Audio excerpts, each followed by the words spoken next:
Murder. See, it's all of us this time. It's not just me. It's fine. I'm sorry. I forgot we creepy. did that. I'm sorry. Oh, Paul's giving us a fucking death stare on the camera. Hi, Paul. I can't even see you. There's a Paul. light blocking you. It's fine. Hello. Hello. Hey, how you doing? Hi, everybody. Hello. Welcome back to the city of Oshuamp. We're here once again for some more fun. Murder. Fun in the not sun, I guess. Fun in the lack of sun. But we're going to go around the table and introduce ourselves, hop into the recap, and then have some stuff happen. So I am Don. I play Ether Revia, the Grave Domain Cleric in this one. I am Paul, and I play Felix Gray, a mystic. I'm not Lawrence, and I play Yalum Low. Normally this is Glenn, who will be here eventually. I'm Sarah, and I play Vitora, the druid. And I'm DJ, and I play Nesgrim the Paladin. I think you got him backwards. I'm Nesgrim, and I play DJ the Paladin. Is DJ a paladin? No, DJ the human. I don't know what class I would be. That's a good one. Just a generic human. The Yeah, buffler. you just be a man. DJ the man. That's fair. And I'm John, the Dungeon Master for the city of Oshuamp. Last time we returned with the lady at his door after having, killed Adrian and stuff happening in the basement. Weird lady knocked on the door. We had Nesgrim and Ritora hide in the basement because they were covered in blood. Yalumlo opened the door and invited the lady in. The lady walked inside, completely clad in white, and we discovered that this is the Lady Heartwood, the wife, as we eventually discovered, of Arthur. And we had some very intriguing conversations with her about some ongoings that she is involved in within the city, and a respect for our mutually compromising situations, having been caught meeting Adrian and also having been caught murdering Adrian.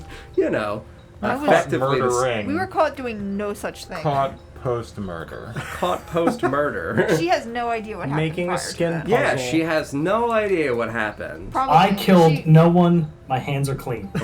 Your hands are They green. wash themselves. I killed no one, my hands are green. You're in the building. You're an accomplice. That's how that works. So, I'm not going to go over the full details of what happened with the conversation with Lady Heartwood. That comprised the majority of the episode last week. Found out some very important things about her, some people that she is involved with inside of the city of Oshuamp, some shit about Benjamin, some shit about Eliza, some stuff about Arthur, and a lot of things about her in general. We have some theories about who she is in relations to certain groups that are invested in things in the city, and we gathered ourselves and left Adrian's shop for what may be the last time. Maybe not. Who knows? We'll see. It's our shop now. It's your shop now. No. So we joined. We rejoined back at Growler's Tavern, having left in two different groups, making sure that we gathered the herbs that we knew and recognized along the way. Felix taking the second journal from Adrian's desk that had some creepy things that Ether flipped through. And we gathered in Growler's Tavern, had a few more peaceful moments, I guess we'll say, discussing some things going on as we prepared to go up to bed and force distributed keys to all of our patrons. Ether heard a crow of a raven once more outside of the window. He approached, opened the window, received Malo's wonderful gift of a small piece of parchment, inviting him to a feast on the last evening of Elsith. And the invitation was from Lady Heartwood. We concluded with, everyone going upstairs for a wonderful long rest. Everyone taking their long rest, except for Felix. And so we'll be beginning here in a cold, dark room alone. Just Felix and I. Goodbye. Have a good time. Yeah, we'll be back. Is there Is there any way I can make Paul bigger? Because genuinely he is obscured completely by the light. Or if you don't mind just sliding the light. Either one is fine. It's the bottom part of it. That's fine. I can see you now, Paul. Hello! Because I just cut out for like 10 seconds and I see everybody getting up, so. Oh yeah, buddy. Bye, guys. We're good, thank you. Yep. By the way, I have started my long rest. Yes, you don't need to sleep during your long rest. You can sit there and read. Which we indeed are picking up in the midst of. So as you are sitting here, pouring through Adrian's journal, this is the one that I had indicated before, was written primarily in Elvish. It looks as though a lot of it is written in runic script, but the other instructions inside. Oh, Don, you're making everything very big. Oh, now I can see your full peepers. Wow. The other instructions within feel very veiled and detailed at the same time, where, akin to how Adrian spoke, it is the same concept of instructions for the creation of the bloodberries, the recognition that these are fueled and the potency is determined by the type of person from which they grow, and that different unique magical properties are imbued into these berries, and that this is a reason for why certain people are potentially sought out by this group of people here in the city of Oshuamp. So these are fantastic instructions for Adrian to not only know how to embed these into an individual magically, how to harvest them, but also their necessary importance and properties. Okay, and does it say anything about symptoms of the individual that these seeds have been buried in? Yes. I will say it doesn't necessarily give you a definitive warning.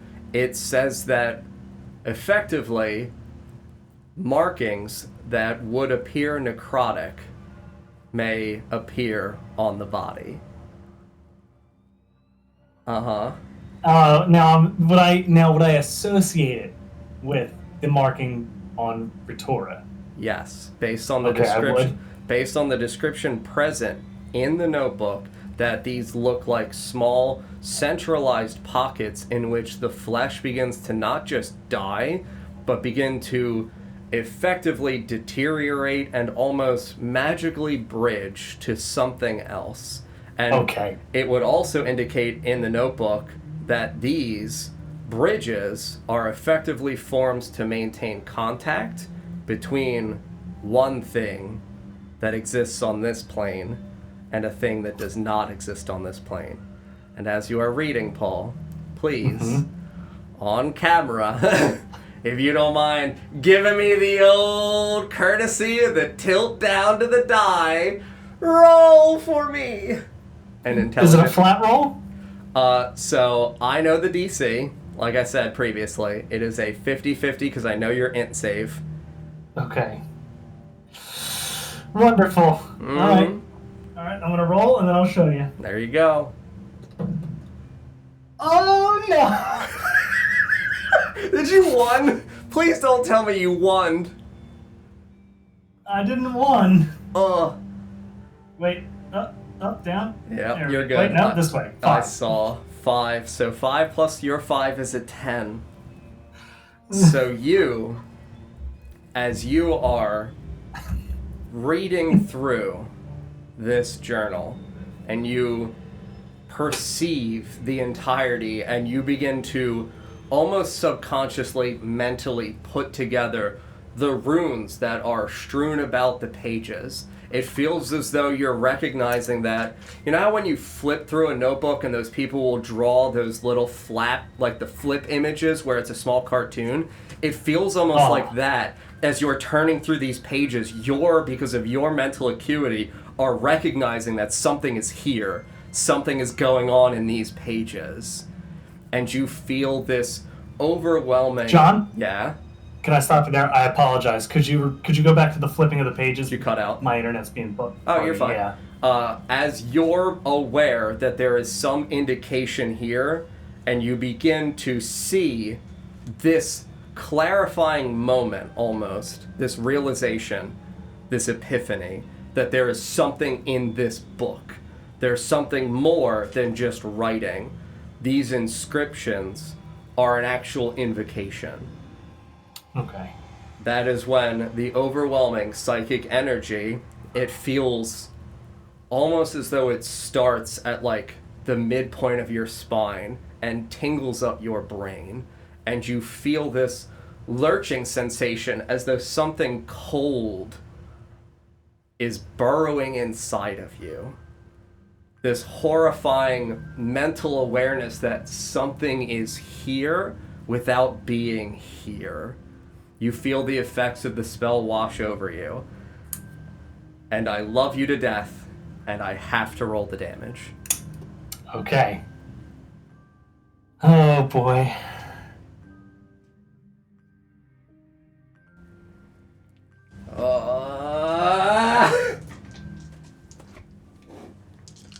Want me to visually confirm? Oh, yeah, if you don't mind. Get over here. Oh, my God.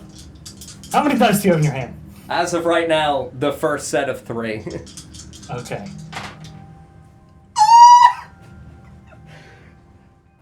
Okay. Oh!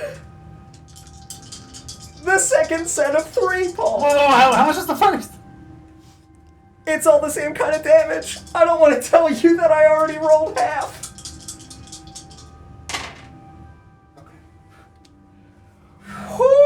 You're fine. Have a good day, everyone. Oh my god. I got very afraid. Okay. How much did you roll? You take 20 psychic damage. Ooh! I flat rolled 14 on the first set of 3. Okay, let me see here. I was very afraid. So, after combat, we came back, so I was at 24. So I'm now at 4 health. Yep. You also, as this psychic damage riddles through your mind, this madness seeps into you. When you would have been reading the journal, would you have been sitting in your bed? Would you have been sitting at a chair like in front of the small writing desk? Yeah, in front of the small writing desk. You slide out of your chair to the ground and you begin recklessly, incoherently muttering to yourself. You cannot... You can't read any longer the journal that is in your hands. All the words seem to blend together into some jumbled, incoherent mess. Your eyes shake, you drop the book, and it lays here on the ground in front of you and falls to a close. You open your mouth and you attempt to form words, and you cannot. All that comes out of you is gibberish. I cannot tell you how long this lasts. It is not short. Okay.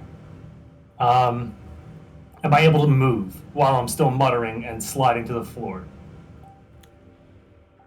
I will say yes.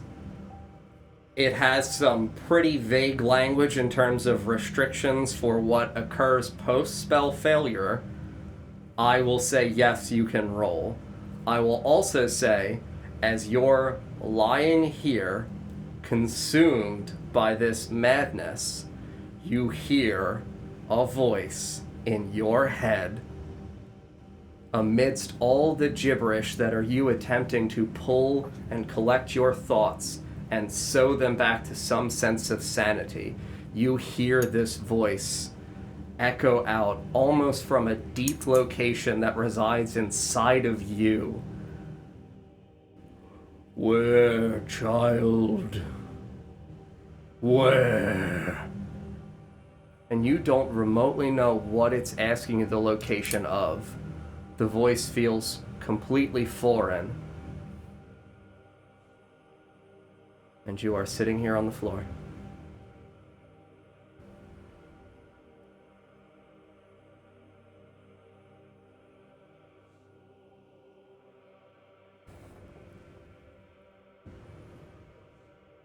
I will say, I will still permit you to take your long... Oh, you're back again.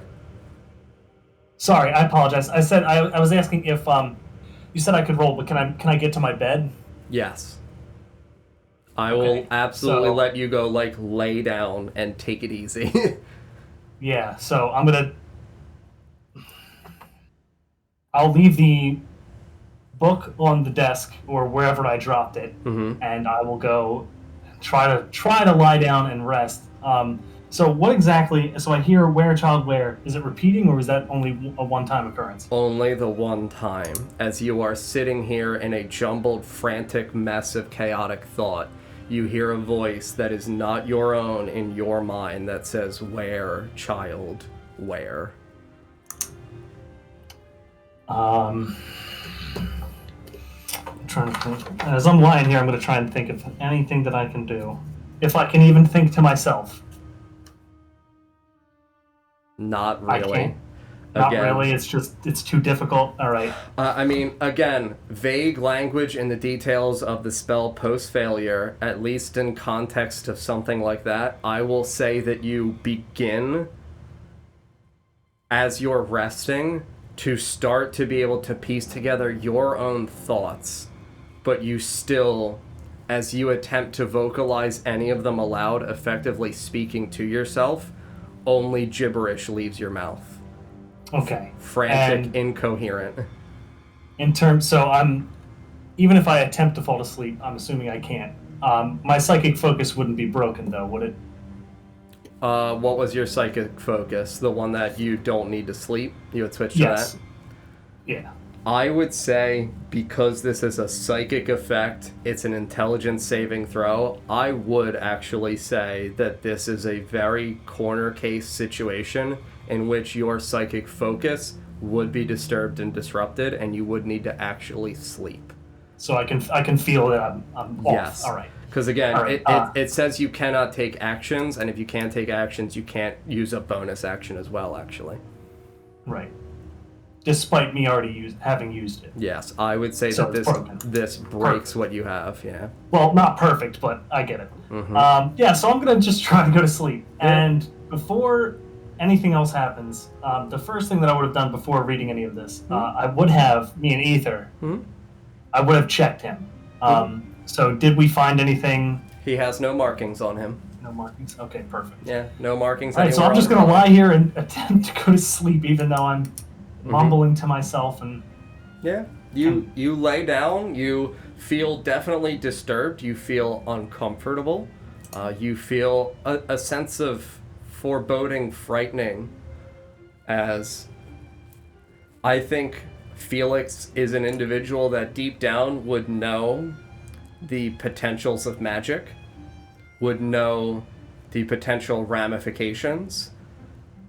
Based on how you feel, I would think that he would recognize that this probably is not permanent, but would make the assumption that this is going to last a fair amount of time.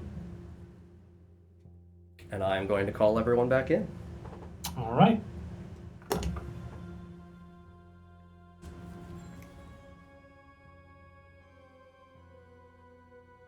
You would have had 5 questions had you passed.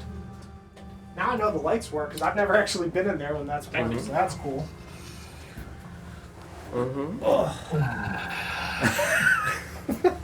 You're right, Paul.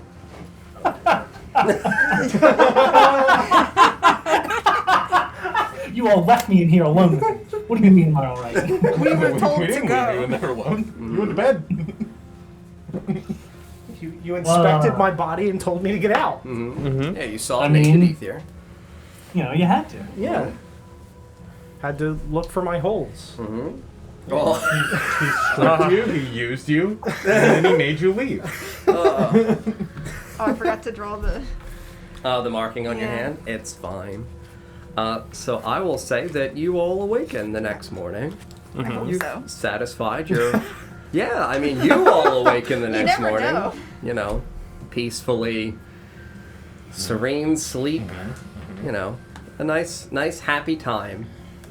And I'll say that you all are, awaking around the same time. And should you want to descend the stairs and come down for a wonderful breakfast, that's your options. You also can gather your companions. Yeah, it's breakfast time. I am gonna change up my spells on my long rest. Yeah. Cool. Absolutely, go right ahead. Get Yeah, rid of I would've, Compel Duel. Get rid of it. That spell's burnt. Replace every other spell with Compel Duel. You know, that's- Only have Compel Duel. That's a good idea. Actually, I'm gonna do that. Only compel the duels. Smite and Compel Duel. If you cast anything else, You're doing it wrong. Doing it wrong. Yeah, I would have gathered my things and head downstairs. Okay. Yeah. Everyone begins to descend the stairs. Paul, very nice. Paul, you awaken refreshed from your long rest as well.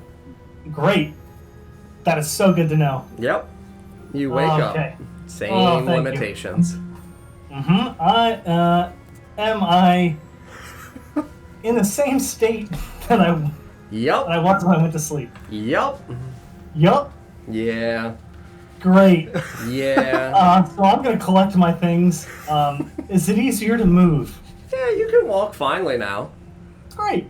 Yeah, So you're I'm gonna collect ambulatory. everything, It's fine. including that fine journal that I collected. I'm gonna make sure I tuck it away nice and hidden somewhere. I'm gonna cover my mouth and exit the room Cover your mouth. It's fine, Sarah. Oh, God.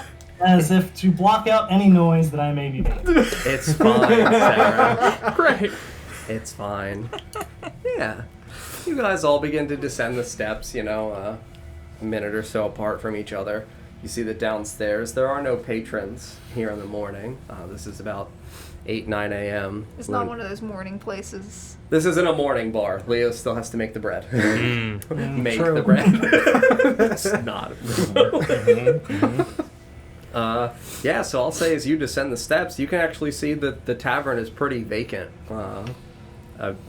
Unfortunately, Glenn will be joining us a little bit late, but I will indicate to you that Vorst would have told you that typically in the morning, Grace and Faye have other business to which they attend. It's also part of the reason for why the tavern is not open early in the day. I'll say that Vorst is... You hear him doggy snoring below you, like through the floorboards and everything. Very loud. "Boo!" And you hear like scratching. Does it sound like he's a floor down or like under the floorboards like a coffin? Like a floor below. Okay. That's the telltale voice. With literal Harry Potter, he's just like right under the stairs. Pretty much. But yeah, I'll say that he's, he's snoozing down below. Harry When- Potter. Yeah. Yeah, exactly. Ooh. Yeah, so when Glenn gets here, we'll have Vorst wake up and join you guys. But the four of you are sitting here, having long rested, and you see Felix descend the steps, hands over his mouth, walking down towards you guys. I point over at Felix. Did my body offend you or something? Felix? Are my holes not to your standard? So, John, Yep. can I hear him? As you look over at Ether and he points in your direction, all you understand is blah, blah, blah, blah, blah, blah. Alright, so my eyes are gonna go wide. And then I'm gonna go back upstairs. I'm gonna go, oh, and then and dart up the stairs. Yep. And you guys watch as Felix runs back upstairs. Is he okay? I don't... Something... That's seems much different I than... mean, we saw you without your shirt off. It was not that bad. I don't think it is that much of a problem. Something else must be wrong. Perhaps we should Should we check on him in some way. Should we eat breakfast first? Should we bring him breakfast? Is he unwell? I do not know. Perhaps Yeah. we should attempt to... Perhaps he wants to be alone for a minute. We could eat breakfast, and if he has not come back, we can go check on him. And I think bringing him breakfast is probably a good idea. I All we suppose so. The day before was what was given to us by Luna and Faye and Yeah. Might have to use the bathroom or something.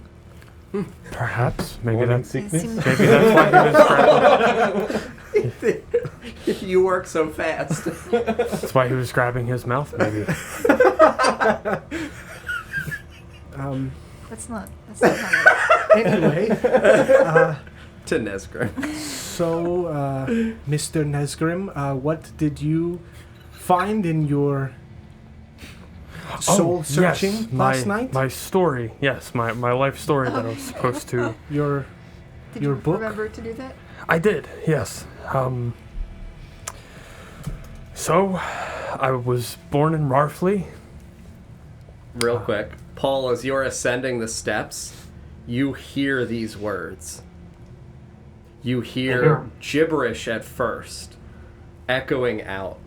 And then you hear what sounds to you the familiar voice of Nesgrim. Kind of almost, again, as I had detailed, that deeper echo, as though in a litany of voices, you can hear one distinctly in the distance.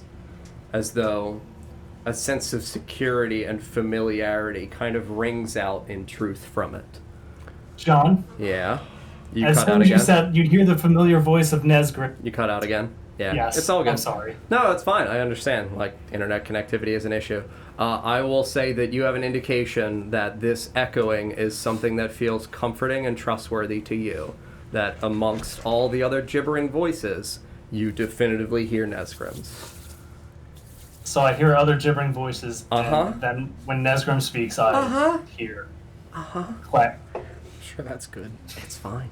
That's probably He not an issue. understands Nesgrim, or he catches a sensation from Nesgrim He understands Nesgrim. and boy. gets a familiar, like a comforting sensation. Uh-huh. Gotcha. Okay, so I'm gonna stop.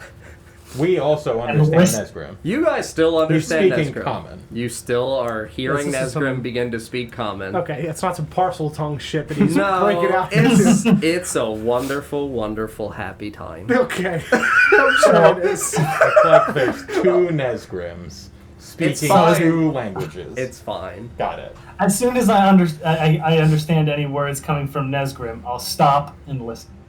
Yep. You may continue. Okay, so I was born in Marfley. I know that from what my parents told me. I've never actually been there. As you know, I was raised in Hryack, by the Sisters of Acceptance. My family, being deemed as humanish, was placed into the Bastards' Quarter. Both my parents found jobs as woodworkers. One day I was just minding my business and saw a child being attacked by 3 larger children. So I intervened. 3, yes. 3 large Great. children. I will say you don't recall this memory. Gotcha. Okay. Yep. Understood. So I was taught with tieflings, and even tieflings were afraid of me. Yep. Um, Great. Talked about that as well. Mm-hmm. A couple of years later, my mother suddenly died of illness, and me and my father burnt her body. As you do, I suppose. Well, how? But Well, for things that are ill, of course. Yeah. Yes. To prevent the spread of infection and such, yes. So then following that, I started training with my father about a year later. We existed on the edge of the Bastards' Quarter, and I became more and more skilled as I trained with my father, and he began to grow more and more old. As if you were. did you also grow old at the same time? Like faster than normal? look like traditional signs of aging. Okay. It was just So you also grew more and more old. Well, yes, of So course. what I you're also saying is It was time- just a strange time thing passed. to point out. My dad old. My dad old. Uh-huh. yeah, time Yes, passed. time Me passed. old, dad Yes. old. I became more and more skilled with fighting, and soon me and my father found dead orcs as we traveled west in the Ogre Pool. They are white-skinned, or were white-skinned, and marked with a black claw on their chest, which I've seen several times since coming to Oshuamp. Following that, I have a question. Did it appear as if they had always had white skin, or perhaps something had been leached out of them, causing them to be white after their death, and perhaps revealing the claw on their skin later? Is that a possibility? You can make a history check. oh, I hate that I have to re-roll that. Oh. You see how crooked that is? Yeah. Oh Yeah. no! Hard opposite? It's The a nat hard one. opposite. It's a nat one. It was a nat 20 when it was crooked, and then a nat 1 when I re-rolled. Yeah. I mean, I'll tell you that it was a traumatizing and harrowing experience, and your father did warn you to not approach the bodies, and so you would not have had an inspective idea about them. You would have had a glimpse. And just known they were white, and that's about it. Okay. I'll tell you that their skin at least appeared, just to give you some, because again, genuine memory. Right. Chalky. Chalky. Okay. Their skin was chalky. I don't know if that answers your question. That's a true Nesgrim response. Possible that something happened to them after their death, I suppose. Can I make a history check to see if I've come across something even remotely similar to that with all the bodies I've dealt with, or have heard something along the lines of what happens to bodies as they decompose, and if that might be like an anomaly to me? I will tell you definitively, sans roll, that is not something that you have encountered in bodies, and you would know that this is abnormal for decomposition. Sure. So that would be my answer. Again, you've Yeah, been yeah. working with bodies Yeah. for over 10 years. I'm not going to... Sure. This is like he's pulling one memory out. Yeah, absolutely. This is Although- something I've been doing Correct. repetitively. Consistency, I think, reduces the necessity for the roll. Sure. So. That does seem odd to me. I have not seen anything like that in my years dealing with the dead. Chalkiness is not something that generally happens to a body when it decomposes, so it is possible that something else happened to these orcs that caused this. I suppose that's possible. And given what we've seen from the Widow's Wail, Piece it together, my friends. suppose that may have had something to do with it. And also with my father growing sick a year later. He suddenly grew ill and was taken into the care of the monastery. I was not allowed to see him. When you say he grew ill, in what way? Well, his face was chalky white. Oh, great. Fucking Christ, Nesgrim. Did you just put that together right here? Right now? Did he go near Would the you not orcs? have put that together if I didn't ask you? Did he go near the orcs? Therapy. What? Did he go near the orcs and then tell you not to? Great. Okay, so some infection of some kind that these orcs definitely had then, Which I've come to know was the rot. I've seen... which you are not affected by. I'm sure that's great, just like the tieflings being afraid of you. I'm sure that is totally fine. Probably, yeah. Should we be...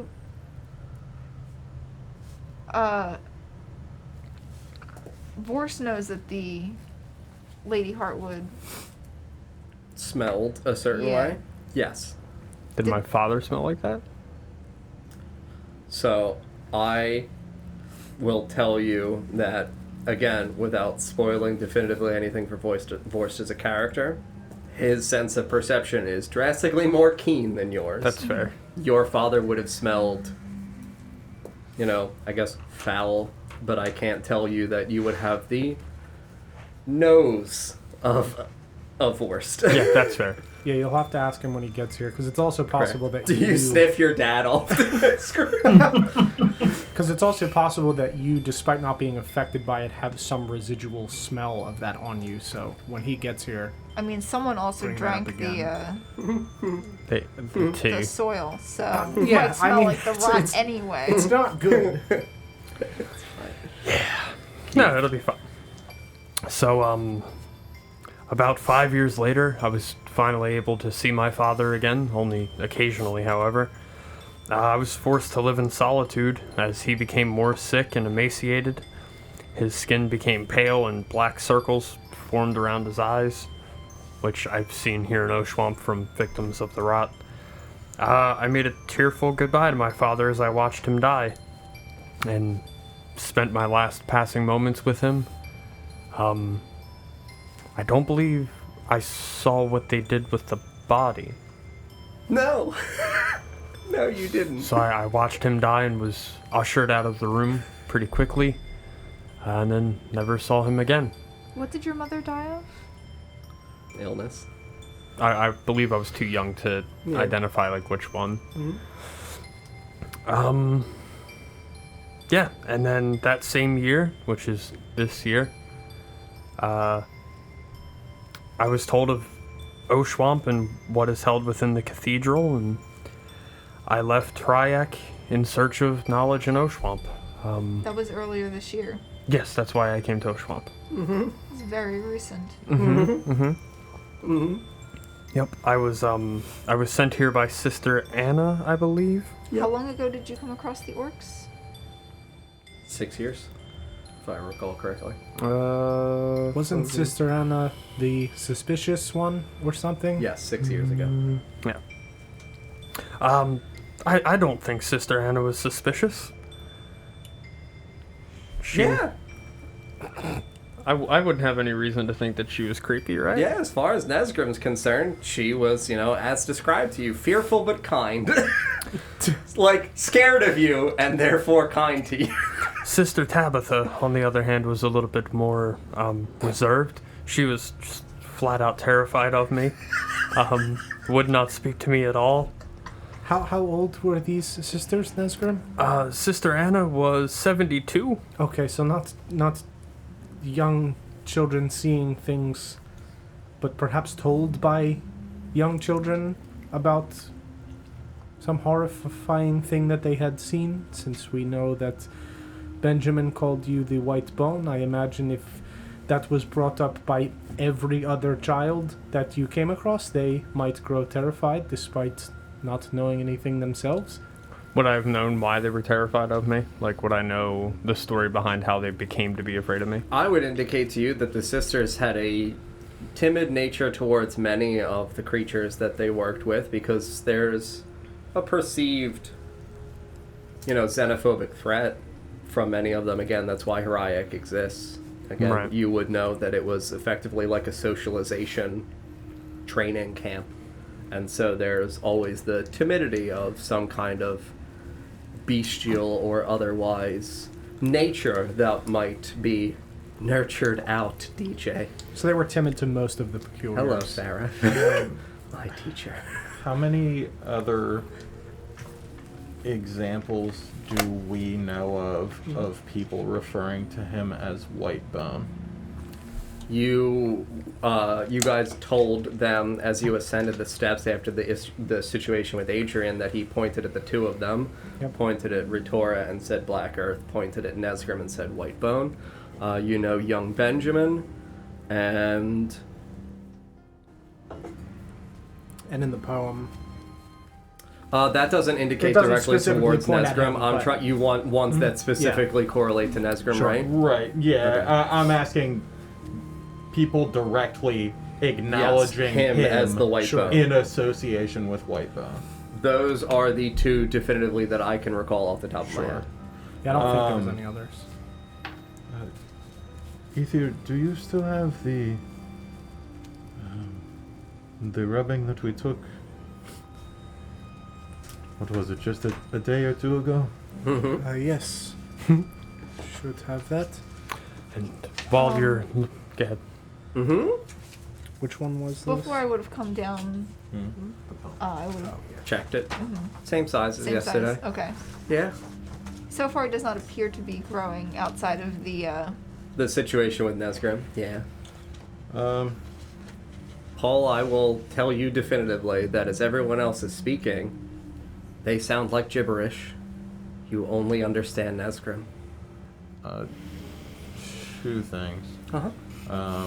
How far up the stairs did he stop, and do any of us notice him just hanging out up the stairs? Paul, that's up to you.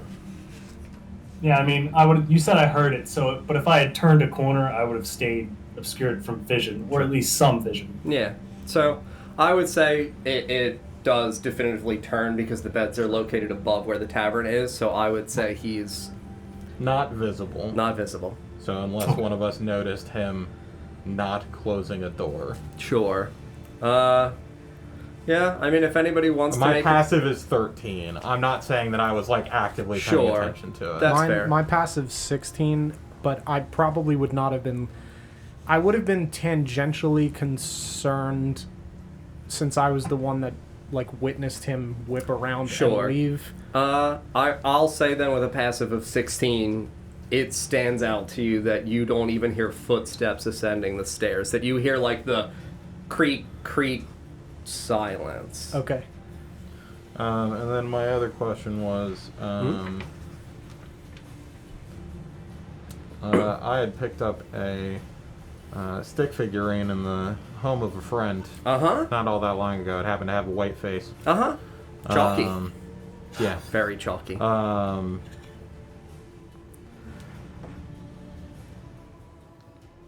I'm just trying to decide if I would feel like I had context to... I'm obviously, like, as a player, I'm connecting that. I think when someone dictates, Literally, my chalky father had a and- chalky yeah. face. And that's why I'm even thinking Yes. about it Yeah. as a player. I think that's definitely fair. I'm looking at the rubbing of the home, and I'm going to dig in my bag, and I'm going to pull out the stick figure. Uh-huh. And I'm just going to set it on the table in front of Mr. Whitebone over here. Yeah. While they're communicating, I'm going to stand, realizing that I did not hear Felix either fully ascend the stairs or close any doors and proceed to the stairs to try to check on the him. base of the Yeah. stairs, yeah. I'll say that you take a few seconds, you walk over, you look up, and you see Felix, like, the edge of... You wear a cloak, right? Yep. Okay, yeah, you see the edge of, like, a cloak kind of billowing down over the area in which it would turn. You see just that slight billowing of a cloak. Immobile. Sure. I'll ascend the stairs slowly and just call it Felix. As he starts going up the stairs, I'm going to speak into his mind. Hmm? Ether, if you can get Felix to snap out of whatever is going on, I would like his input on something. All right. I will do my best. Be right back. I'll continue up the stairs to Felix. Paul, you hear gibberish. So when I hear the stairs creaking, Yeah, you hear the stairs. okay. They don't sound like gibberish. You actually understand them. Which, as a player, I don't know what I would do. Yeah, I mean, you hear the stairs creaking, It's up to you, man. Like... I'll turn around. Yeah, you see Ether just kind of, peacefully walking up towards you. My eyes will go wide, Mm-hmm. and I hear gibberish. Yeah. All right, I will attempt to telepathically communicate with Ether and ask, can you understand me? I'll permit you the telepathic communication. You hear in your mind Felix's voice say, "Can you understand me?" I'll respond back with the telepathic communication. Yes, I can understand you. Are you okay? You hear it. Okay. I'll respond no, and then remove my hands from my mouth. Mm-hmm. I'll walk up to him and just kind of like grab his shoulder and look into his eyes, I guess, and try to discern if something's fucking wrong. You can tell something's definitely wrong. Don't know what. Yeah. Can I do a medicine check to see if his eyes are cloudy or something? I would tell you that he is, that same, rapid eye movement. It's like Of, that. locked in syndrome type of deal? Great. Okay. I'll Is my mouth doing anything? No one's speaking. I'm not speaking. Correct. Good. I'll respond back into his mind. What happened? Why are you unable to speak? I read the book, or tried to. Which book? Yeah, did any of us know that he took it? I don't think he so. I didn't think he pull took it out it. in front of any of us, right? Mm-mm. So the only people that might have seen were Nesgrim and Ritora. Nesgrim. But they were No, it they was were busy. Nesgrim and Vor. Nesgrim Vors, and, correct. Vors. Yes, They that were is. busy cleaning when I took Correct. it. Yeah. So yes, no one know. What book? One of Adrian's. Oh dear. And something happened, I take it? Some sort of magic of some kind? And I'll attempt to respond verbally, yes. You hear gibberish come out of his mouth. He goes, "Ah!" Okay. That did not work. So we are able to communicate telepathically. Perhaps it would be good that we remain in the tavern for the day. I believe you may be hauled off somewhere if you attempt to speak to people outside. Speak to people like that and make shit flip. Yeah. The Green Man. Or that'll go over well. Yeah, we don't want this to be a Radgar situation. Yep. Actually, Shrek.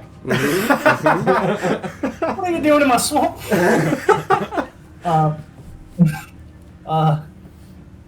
I'll just nod. If you would like to come And smile. downstairs. And I'll just kind of take his hand. Perhaps Ritora's ale may be of some help, or something I am unfamiliar with.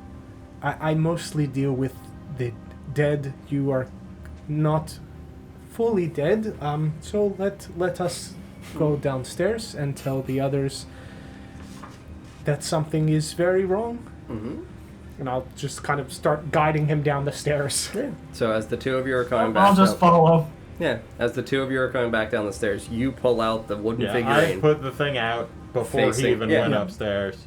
And after I told him to bring Felix if he could, I would have started reciting the poem and connecting Black Earth and White Bone and starting to puzzle at the rest of this poem and why he's been indicated as White Bone multiple times and she's been indicated as Black Earth once that we're aware of. Yeah. If I somehow the only person who we can kind of trust, at least. What's up, DJ?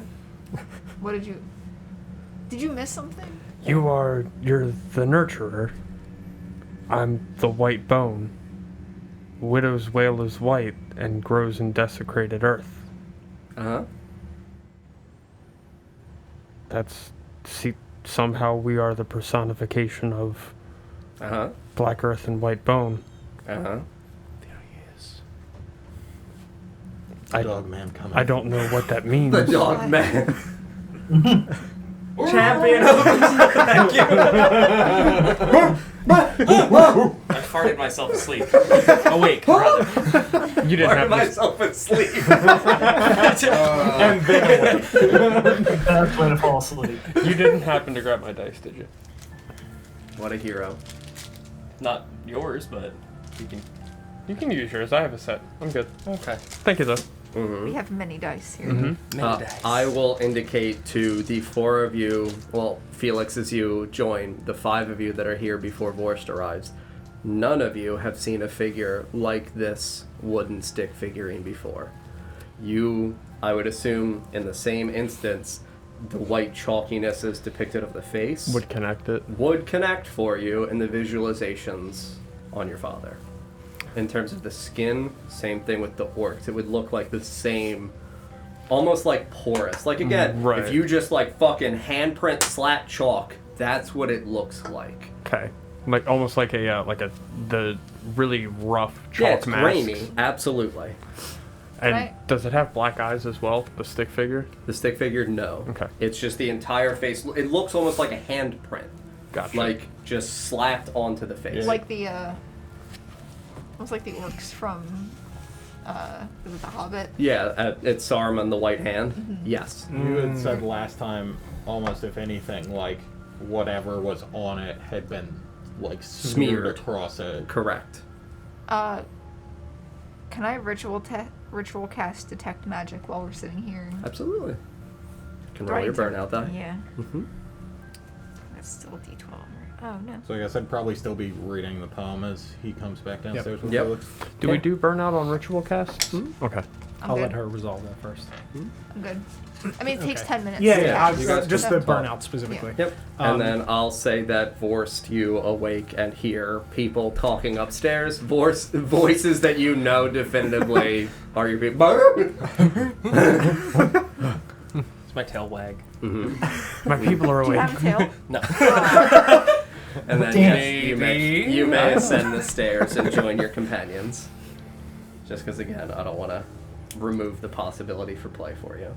So you guys see Vorst again return from you come up through the kitchen and then out into the opening of the tavern.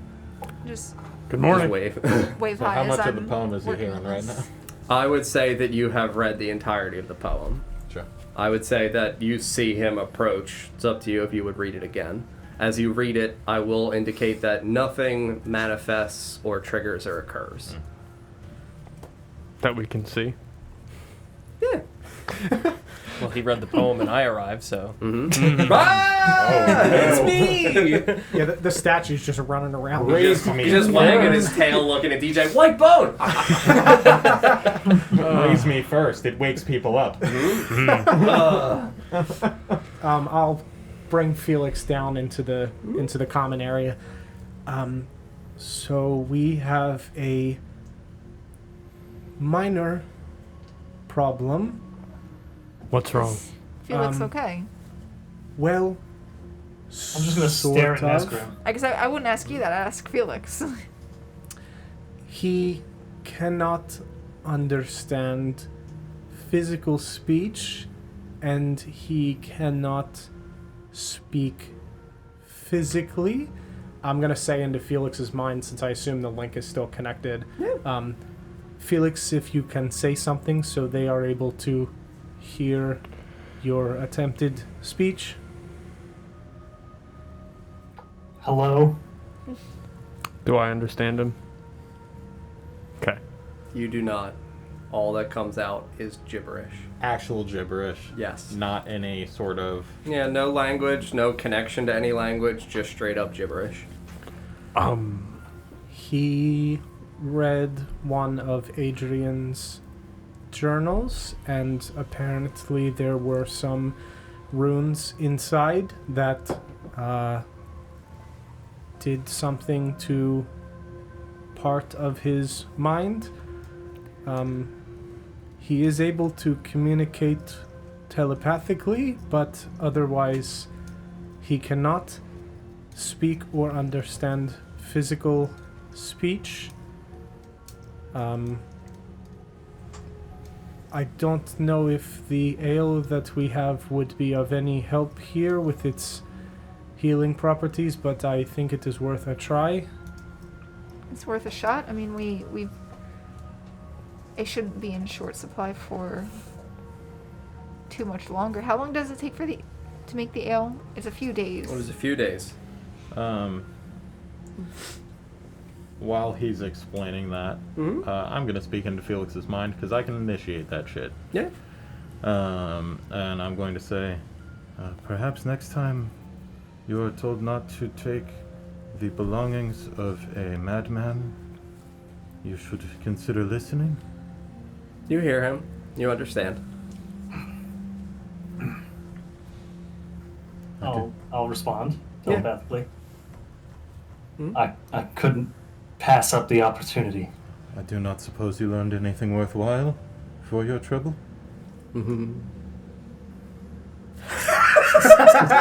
Some things. Uh-huh.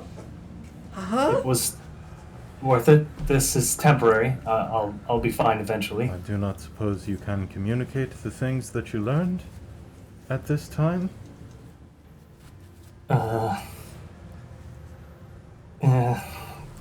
If you must know now, yes. I can give you the gist. It might help. From what I understand, depending on the individuals that the bloodberries are seated in, their magical properties change, and those afflicted, or I guess you could say seated, you can see it visibly on them, As and though I will branded. gesture towards Retora. Uh-huh. I'm going to, as he finishes that sentence, I'm going to repeat those things out loud without saying that that's what he's saying to me. I'm looking at him and I'm just Yeah. repeating what he's saying to the room. I almost lose concentration on this.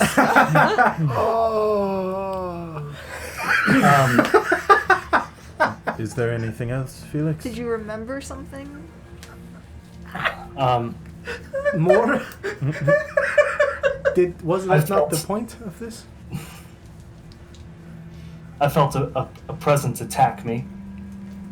All right. It hit hard. You seem And fine now. It should be noted that I can understand Nesgrim. What? You mean... You wait, don't that's hear right, him I'm sorry, still yeah. telepathically. I'm actually, at this point, Oh. You would like, still be you're- literally repeating. translating. I'm Yes. just repeating what he's saying to me. Yep. You You hear him say, I can understand Nesgrim. You can understand me? You still understand Nesgrim. So now seated at the table, does his presence feel different than when I was further away from the stairs? In terms of the location of the voice that you're hearing, Well, yes, and you said it was comforting, right? yes. He still feels very comforting to you, as though there is some sense of security in Nesgrim's voice. Like a weighted blanket. Like a weighted blanket. Exactly. I Hold me, feel Mr. an odd Nesgrim. comfort when he speaks. Mm-hmm. That is the first. For sure. I knew it would work on someone eventually. Oh no. Felix, why do you know why you can understand only me? I guess I'm gonna translate since... Oh, no, I don't have to for him. Yeah, you understand. You understand each other. I'll speak into Nesgrim's mind then. So I can understand what he says, or what? Because Well, one if is he's translating. so he's translating, he can understand you, and if he speaks telepathically into your mind, he can Gotcha. still communicate Can properly. Felix use his link into Nesgrim's mind while I have mine Yeah, into his? I'll permit the triangle. It's a straight up three-way right now? Yeah, I'll let you guys three-way in the tavern and It's first thing in the all morning. coming up next. Greg. Just gonna reach around here. Take it. The storm gave it. Yeah. So, but with everything that you've told us, I don't know. Maybe there's a reason I can understand you, despite this. Whatever it is that is. I don't know. Do I feel any sort of anything still attached to me? Like you said that when you described the feeling, did it ever feel like it left? So the feeling of attachment felt almost as though something was holding. So when you hold an area and then release, you still feel that pressure. You can definitively tell that whatever was grasping you is gone. Oh no, grasping. Okay. Uh-huh. Thank you. Yeah, it's fine. I'll continue to tell him. I felt something attack and grasp me. Grasping. As to why I can understand you and no one else. With everything that Adrian said, I don't suppose you're repeating what he said out loud like I was doing? Yeah, I would do that, yeah. Okay. Well, then I as am a- going to make that association. I don't have a complete theory, but you're definitely linked to something else, I would or imagine. are something else. I would imagine it is either the fact that you have died or your connection to Adrian. Your connection to Adrian is more likely than other things, but we cannot rule that out. You have seen some spooky shit more than once. I have, yeah. I would translate all of that through to Felix, that way he understood what... I suppose it could be a connection to Adrian in some way. I'm not sure what that might be, though. If anything, I feel maybe Ritora would be more likely to be attached, given that you killed the man. Well, if you are linked to his master, perhaps, that might have been something that was written in the book of the spooky man. This for sure transcends Adrian. Does it perhaps mention anything about White Bone in the book, or anything you may be able to connect to Ritora or I? I will So tell not- you that. Not that I've read. I will tell you not to White Bone. I will tell you about the visualizations on skin. Yeah. Yep. But you had already brought that up, as far as I can Yes. recall. So, Yeah. other So than I'll that, just gesture again to the marking on Ritora. Okay. What does that? It does not seem that this is a mutually exclusive connection, as you seem to have an A odd connection to connection that. to this mark, Indeed. as well as to Felix in his present state. Now, Felix, I believe you had said something to Yalum Lo, because you were saying everything he said out loud, about bloodberries being planted in someone? And the evidence would be a marking, like Ritora has. Similar markings to what we saw on Adrian. Adrian. Do you, So you have a bridge to somewhere else. well, that shoots both of my theories. What were your theories? Do you know Okay. why it marks the host of bloodberries with that? Why? He called it a bridge. Is that a word that was in this book? Yep. A To bridge for somewhere whom? else, you said. Somewhere else. Perhaps similar to the basement? I did- will say it said to something else, not somewhere. Something. Okay. Yeah. I also don't recall if I've ever even been to the basement, so I don't think I have. I mean, you were aware of the basement, Yes. and they did describe it. Can you remind me, I must have missed it in a note, when we heard, I can't remember if it was Nesgrim or Ritora that yelled, "Oh, Mr. Ether." It was me. Yeah, I thought so. Okay. Okay. I yelled something yeah. else. You also yelled it as a bear. Yeah, so I'm going That was to... when the Alep was still present. Yeah, this is a whole different This thing. was your occurrence was after that spirit Right. was gone. I will make... So I will make the clarification that it is a bridge to something Thing. else. Yes, thank you. So I will point out, Nesgrim, if you recall, you scream to my name is not really the right terminology. Go ahead, say that to Nesgrim. Go ahead. It's all coming up Nesgrim! You yelled, "Oh, Mr. Ether," in someone else's voice, channeling something inside of you or something you are connected to. I imagine perhaps this is capable of replicating your speech as it was capable of replicating Adrian's, and perhaps is why Felix can understand you. It is possible it is not you specifically that he is understanding, but whatever you are linked with.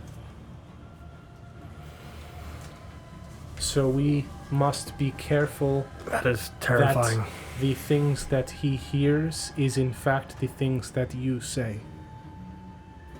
Because if something is replicating your speech into his mind, what you say could be altered to Felix. Perhaps it is best that he attempt to Repeat something? not listen to your physical speech, but have Yalum Lo communicate what you are saying to him to avoid any deception. I mean, Felix was responding directly to things that Nesgrim was saying, yes? For Like, now. I mean, like, I guess I'll start, like, saying what he's saying to Felix so that Felix can acknowledge that, like, no, we were having, like, a genuine conversation back and forth.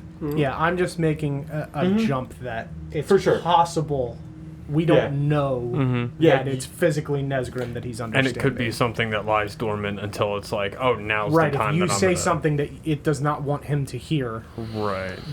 it may skew your words.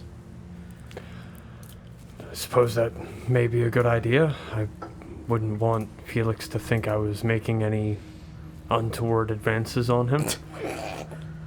Just been everyone else in the party.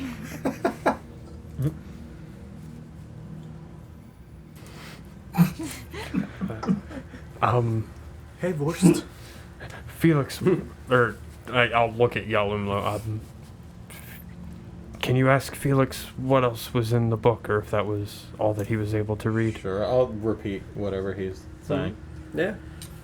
So about how far did I make You read the entirety of the book. the entirety? Okay. Yep. Perfect. Ritor. So, Sorry, I'll let him finish first. oh, I'm sorry. The question was, what else was there? Mm-hmm. If anything.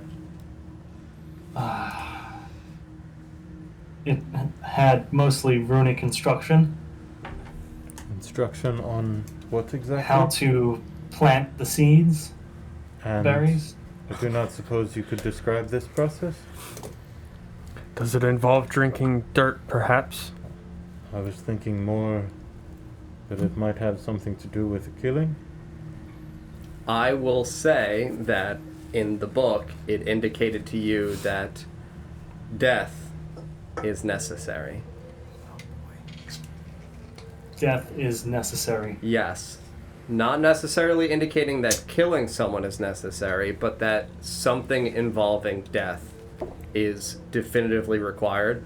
I will also hearken you back to what Lady Heartwood's agreement was with Adrian.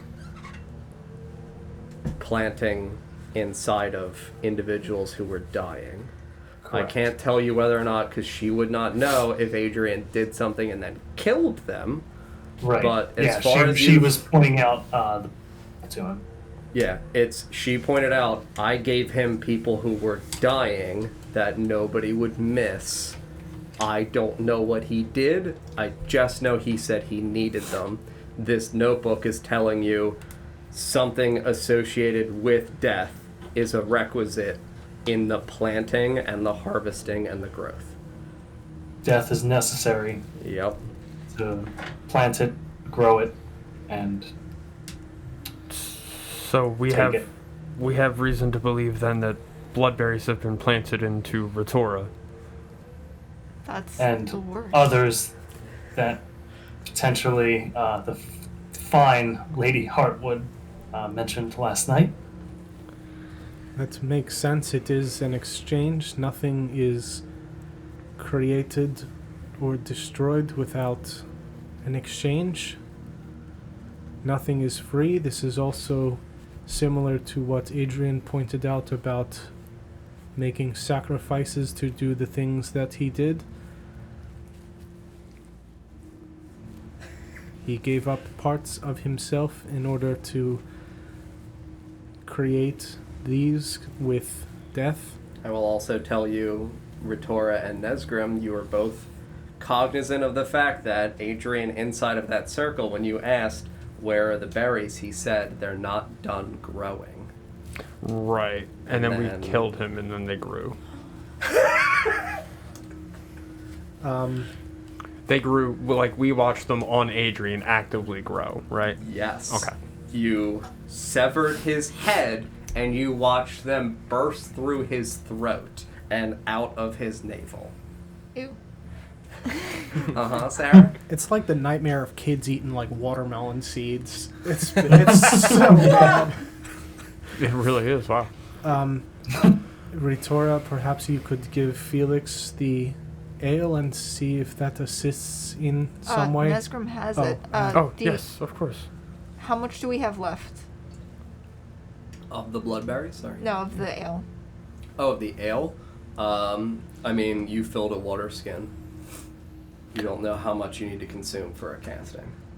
Right. And I've drank a fair amount from it. Mm-hmm. So, I'll say you got about half. John, would you kindly remind me of the... I'm sorry. That we know of. Would you remind me of the ingredients that go into the ailment? So in terms of the herbs, you guys Yes, weren't it's told... 2 or 3, right? You weren't told the entirety of what goes in. You know that Corin returned some of the herbs. You know that some of the herbs that are used in the rituals and were also used again in the abjuration part of the circle. You know that this is, a spell that is in some way restorative.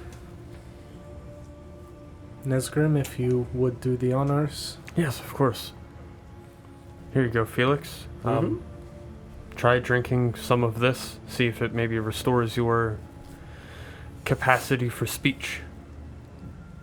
I'll look at the water skin and smell it. Mm-hmm. Smells like ale? Yeah, it smells like ale. Still gives off the aroma of ale. A little earthy. And I'll mutter to myself, Mm-hmm. attempt to, I guess. I hate drinking. And then I'll take a sip. Yeah, just gibberish comes out. And then you take a sip. How's it feel? I'm going to tell you outright that it will take the entirety of the remainder to complete the spell casting for you. Right, but I took a sip, and does it feel Doesn't feel like bad. regular ale? Yeah, I mean, it feels like regular ale. It feels nothing nefarious. Feels healing and calming. Healing and calming. Mm-hmm. Yup, knock it back. As he does that, I'm going to go, now keep in mind that is our supply for... Gone. Yeah. Thankfully. Giving you guys greater restoration in a bottle. Yeah. You feel, as you consume the last portions of the ailment, you feel a clarity returning to your mind. I'm just going to kind of drop the water skin and rub my head so the voices have stopped. Yep. It's so much better. Fail That's what I'll say out loud. Now I'm free to eat. Oh no. There is nothing to save you now. We got the ingredients to make more. Did that do the trick, Felix? You hear him. I think so. And we hear him. Oh, thank goodness. I do not suppose you could lend me your brain for a moment? I What? No. think you might know more about some things than I do. Oh, sure. Did I Much finish fun my, at all, by the way, because I haven't had breakfast. So my detect magic? Yes. We haven't eaten either. I think we were waiting for Vorst. Yeah. so Hold on, Paul, 1 second. Sarah, I just want to make sure that we don't forget this. You are correct. Mm-hmm. You conclude your casting of Detect Magic. As you do so, sense no magical presence is in the area. No, not the doll. Nothing from this wooden figurine. Did this happen before he finished the ale? I'll say that as you gain some sense of awareness that whatever was contained inside of the water skin was from the School of Abjuration. But I probably would have gotten that from a previous detection. didn't get anything on Felix himself. That. Do I I know know what that? that is. Sorry. Do I know that she's casting? I'm sitting here Yeah, like she's- muttering. yeah, and, like, she's it's casting the verbal spell and for 10 somatic. minutes. It takes Okay. 10 minutes. As you conclude that, I'm just gonna kind of look around. Be careful to finish that before Luna returns. You know her rules on magic inside of the tavern. I am not sure if that still applies to us given our current relationship, but I would not want to upset her given what she has done for us so far. So I'm going to direct Felix's attention to The the figurine. figure, and also I'm going to make the connection to Black Earth and White Bone from the poem, and also point out to him that he happened to use the word grasp in relation to a thing that just happened to him. Yep. Paul, you want to make a history check on figurines? Hell yeah. Yes, you do. What is the I poem? guess I would also try to think back to Grass type in my of village throne. if any of the children that I taught had this figurine. Uh-huh. Paul, I'll tell you outright, you don't need to now. What? You don't need to make the roll. Perfect. I will tell you that definitively you can recall that the children who played in the Balin Woods crafted small stick figurines that they said were reflective of the spirits of the woods. Now these they lived in the woods, not in the village. The Or- children lived in the village. They would go to play in the Play. woods. Yes, and they would bring sticks back from the trees in the woods, craft these figurines, and they were reflective of the spirits that inhabited the woods. I don't suppose I know where Seamus is from. I will say... How long did you know him? 5 years? 5 years, and I definitively took the statue from his home. Yeah.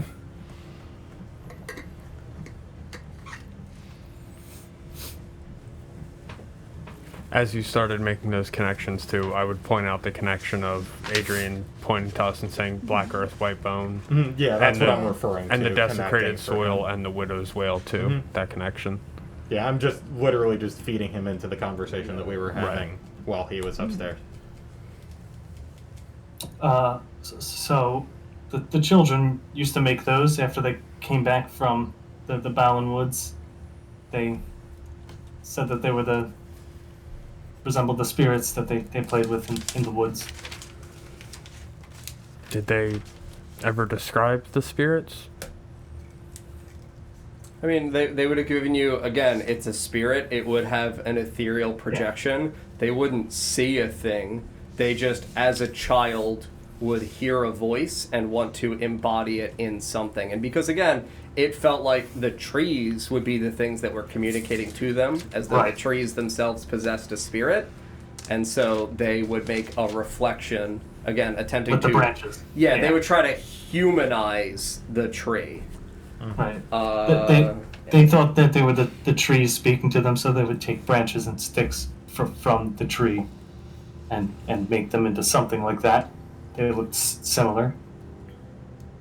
As this is described, would I have any knowledge of some sort of like astral projection type stuff? Because I imagine I would make some type of connection with what I'm doing with like kind of spirit walking, where I'm obviously not physically leaving and going to a different plane. Sure. Would I have any... Not, obviously I've not seen another person do it aside from Adrian of wherever that actually was. Would I have anything that might have been described to me by the person that taught me to do this of what that might look like? Because I obviously can't really see like myself other than the outlines of my arms. Would that match anything that I've seen where these are not like physical ghosts? Like this might be some projection of somebody doing something. So, first, I will say, Lawrence, I was looking for his page. Yeah. You know he is from Oshuamp. Okay. Don, I will tell you that in terms of astral projection, not a thing that you would know specifically by that title. Yeah. I would tell you that in terms of spirit walking, the old shaman who educated you on the tasks that you perform, would tell you that you are effectively spirit walking, and that is what you are doing, in which you are walking amongst spirits, attempting to direct them, again, as you are attempting to do. I would tell you that I guess the connection, realistically, that I can definitively say should be being made is we just had previously talked about Felix recognizing theoretical manifestations from other planes. So if you're asking about projection, I would more say manifestation. So sort of as if the woods is some sort of crossing between the two planes in which the... I don't mean that. Okay. I mean as if something from another plane can manifest itself temporally in an area. Okay. Not a crossing. Got it. Okay. Sure. But again, that's... Yeah. In terms of what you know, where you go amidst your ritualistic performances, that visualization does not match. Absolutely. At all. No, I'm absolutely. telling you that in terms of what projections, or again, manifestations, you just saw something that I described as a spiritual presence. That's where that sort of matches. Yeah, absolutely. I'm not meaning that like the forest is the river type of thing. Just physically the manifestations, that's the connection that I'm trying to bridge. Mm-hmm. So I would connect that those are probably spirits or something being manifested. Mm-hmm. Okay, perfect. Those spirits that you describe, along with what Felix has said about the ability for something to project across the planes, I have seen spiritual manifestations before. As you know, I project my spirit when I walk to assist the others to cross. It is possible that these spirits are sort of wandering spirits, physical spirits. It is also possible that it is some other being manifesting itself from a different plane, perhaps in efforts to gain some sort of control over people on this plane, or to manipulate them in some way. I am not sure as to why. I know that gods in the past gained their power based on worship. It is possible that some other figure also gains power in some way via believers or something like that. I am sort of grasping at general vague concepts. Yeah, grasping. It's a particular word. Can you do me a favor? Yeah. Can you make me a history check? Sure. John, would I know anything about forest spirits? Yeah, I would say that you're aware. Same kind of projection in terms of not so much what he's indicating, but more the idea that, so effectively animism, the idea that a spirit is housed within each individual thing, regardless of whether or not it is cognizant like you and I are. So you Things would, that are, I guess, like old trees, enough, rocks. magical enough. 10 on the roll. 10. Yeah. Do you remember the spooky, wonderful local legends I gave you? Yeah, I have those. I'd look at those, buddy. So after Felix explains about the stick figure and the spirits, and he says Balin Woods again. For the other people that are present that speak Elven that didn't hear the meaning of that word. Balin means divine. Divine Woods. Yes. I'm going to speak into Felix's mind as I then walk him through making some of the connections in the poem between people that are present and words that are used. Noting grasping and also noting bless, as he's now repeated Balin Woods, and he and I know some things that other people at the table don't currently know. and just ask him if he has any thoughts on if any of the rest of this means anything to him. It's up to you, Paul. So, I would make, obviously, going back to the stick figures and things, nothing malicious ever happened to any of the children that came back from the woods. They all Nope, just seemed very played out playful. there. Yes. Innocent and playful. Yeah. So, I would... were you saying that into my mind or saying it out? In very, very pointedly speaking into your mind, because Do you I'm have the other two? making reference to the Balin Woods in a previous conversation that we had that I asked you to keep quiet about. Right. I'd also say that one, buddy. That was my thought. Okay. Great. Yeah, I mean, so as far as what previous knowledge I have that pertains to Yalumlo and what I know of the Balin Woods, I would assume that is shockingly different.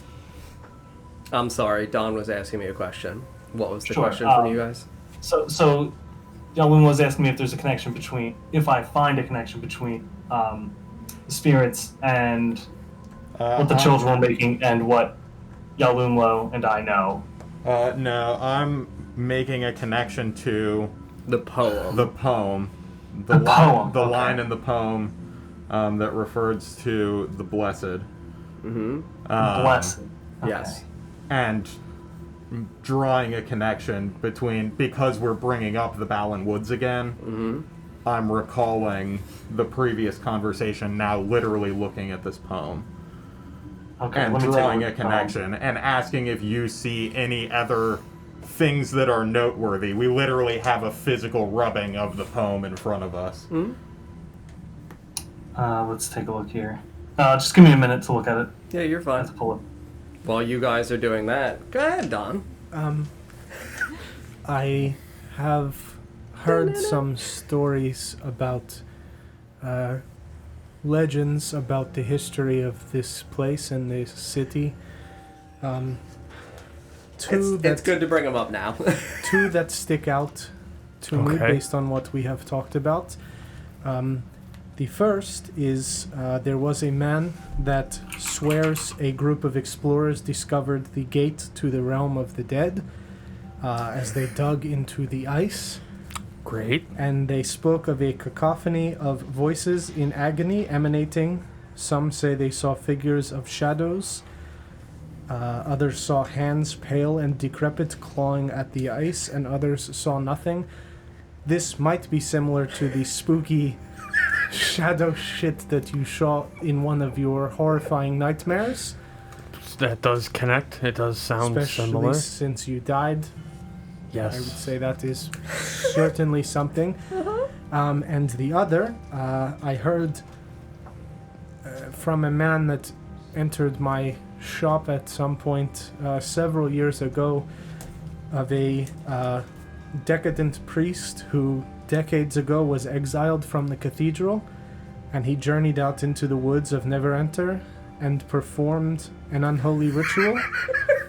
I have never seen this man again, and no one else in the city seems to have heard this story. And I have brought it up to people before, and they acted as if I was insane, so I do not bring it up really at all. Do you remember? Have I heard that one?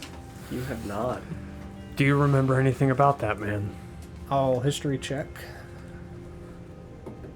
And what man? The man who told him about the story of The patron who came in and Yeah. told you this story. You're Yes. I just want to make sure that you're asking about that story in particular. Yes, I assume that's what Okay. you are. Yeah, Uh, 16 on the die. You don't need to roll. Okay, Yeah, sure. no, unless I ask. I will tell you that it was an elderly looking human. Looked haggard, looked not like sick, he just looked emaciated as though he was poor. Like the rest of the city. Yeah, I mean, again, a nondescript man in terms of why he would know that in particular. It feels almost jarringly innocent in that he just looked like another beggar wandering the streets.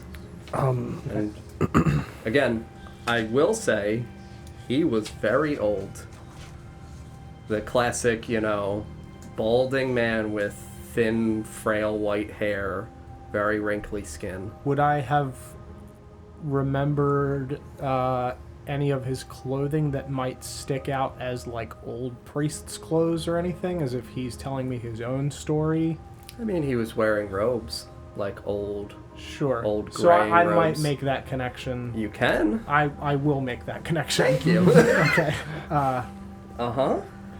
So I will describe this poor man in old gray, like tattered robes, very wrinkly white hair that came into my shop. This is not one of the people that I sought out during the festival. This was just a patron that happened to come in and talk about this and then bounced. And you never saw him again? Never saw him again. Never saw him again. Is that unusual in Oshuamp?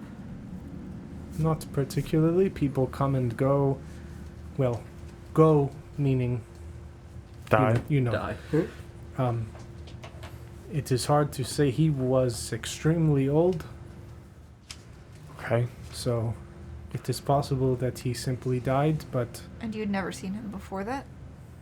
not that I can recall. I have not seen him, and no one seemed to recognize him or his story.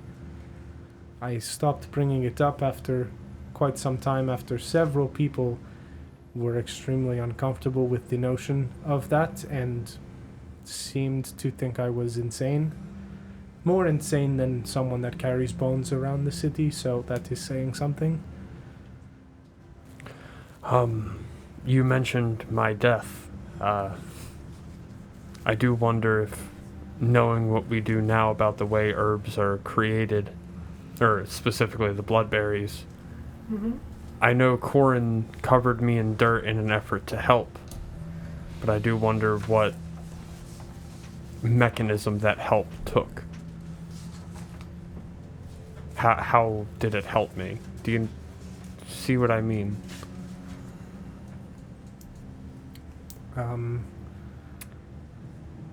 I think it had to do. Are you guys good in terms of your community? I just want to make sure you guys are clarifying what you're talking about. I here. haven't. Okay. I was looking through. Oh, notes. I'm sorry. I thought you were messaging Holt specifically. Okay. You can continue. Sorry. I believe that was mostly due to you having consumed the dirt, but Right. it is possible it was something else. This connection seems to go. We thought that your connection to Adrian and his interest in you initially was because you had died and his fascination with death was so strong. But it seems this connection goes back to your childhood. Perhaps. I suppose it may. I wonder With if that one story, my parents wouldn't have told me about that at any point. Like, it's not something that I would remember, but would it be something that I was told I about? will say you may make a history check. Okay. How old exactly is Nesgrim? He's in his 50s. But like, He's not what- a young dude. what year was he born? 8,013. There you He go. is exactly 50 years old. That's Sure probably that not doesn't- relevant. Yeah, probably not. You said in the There's no herb- way it's relevant, right? Yeah, half a century? Come on. It's fine. Is that history check? Yeah. That's a 9. A 9. I will tell you that the memory that you can recall is brief and fragmented. That your parents would have told you about facets of it, not the visualizations, and you can remember yourself standing in the areas in which you played with other children as a small boy, standing in the snow, a breeze, swaying snowflakes ahead of you, and you see these children picking on another child, bullying him, and you feel this lurching, like a cold chill in your body and your bones, And then and then Black. your mind goes black. One day I saw some children bullying another child, and You were a child at the time. right, I was also a child, and I grew very angry. My shoulders kind of lurched forward, and I felt a chill up my spine, and I will also say that you felt tears running down your cheeks. I was crying. Are you sure they were tears and not blood? No. You're not sure they weren't blood? I can't be sure they weren't blood. This is where my memory of what happened cuts off, as I grew very angry and was unable to... As if something remember took past over your mind temporarily? You could say that, or I'm unable to remember what happened after. Maybe something prevented me from remembering. That motion he described is the same one I saw when he transformed. Sure, that's fine. Was he crying at the time when he... When who transformed? When I was like When- touching your hand? Or when... He or didn't the- fully transform. He began to have some kind of physical reaction to something occurring. He was not crying. And but then when he did but that's- transform in the vision. In the vision, Yeah. as a child, yes, he was crying. Again, he had heard the whip and his mother looked distraught. And I'll say that, you know, there were the beginnings of tears in Nesgrim's eyes. Baby Nesgrim. Oh no. I will also remind the party of a description of another person that was given in which they were in a rage-induced state. There is a character that is important that had something pointed out about their visualization changing when consumed by some kind of fiery wrath. Well, we know Sister Sabrina would alter her form when angry. I don't know how that would connect to me, but there is at least a connection there, as it seems, Could given be my... two sides of the same coin? Like I'm her counterpart? Possibly. Or Well- whatever you are channeling is the opposite of whatever she... We do know... What was her anger described? Was it a righteous anger? A righteous vigor. And we do know... And I said that she glowed. We do This know... was a description she's of not Sabrina You think? effectively in praise of her, like in regards to her, It would make what would sense, lean wouldn't toward it? her sainthood, as opposed to a description of Sabrina. In life, I mean, Right. it was Effectively. still, so again, in terms of what was described previously, it was in life, whenever she was filled with a righteous anger, her visage began to change and she glowed and her hair went red. That's an awesome lore.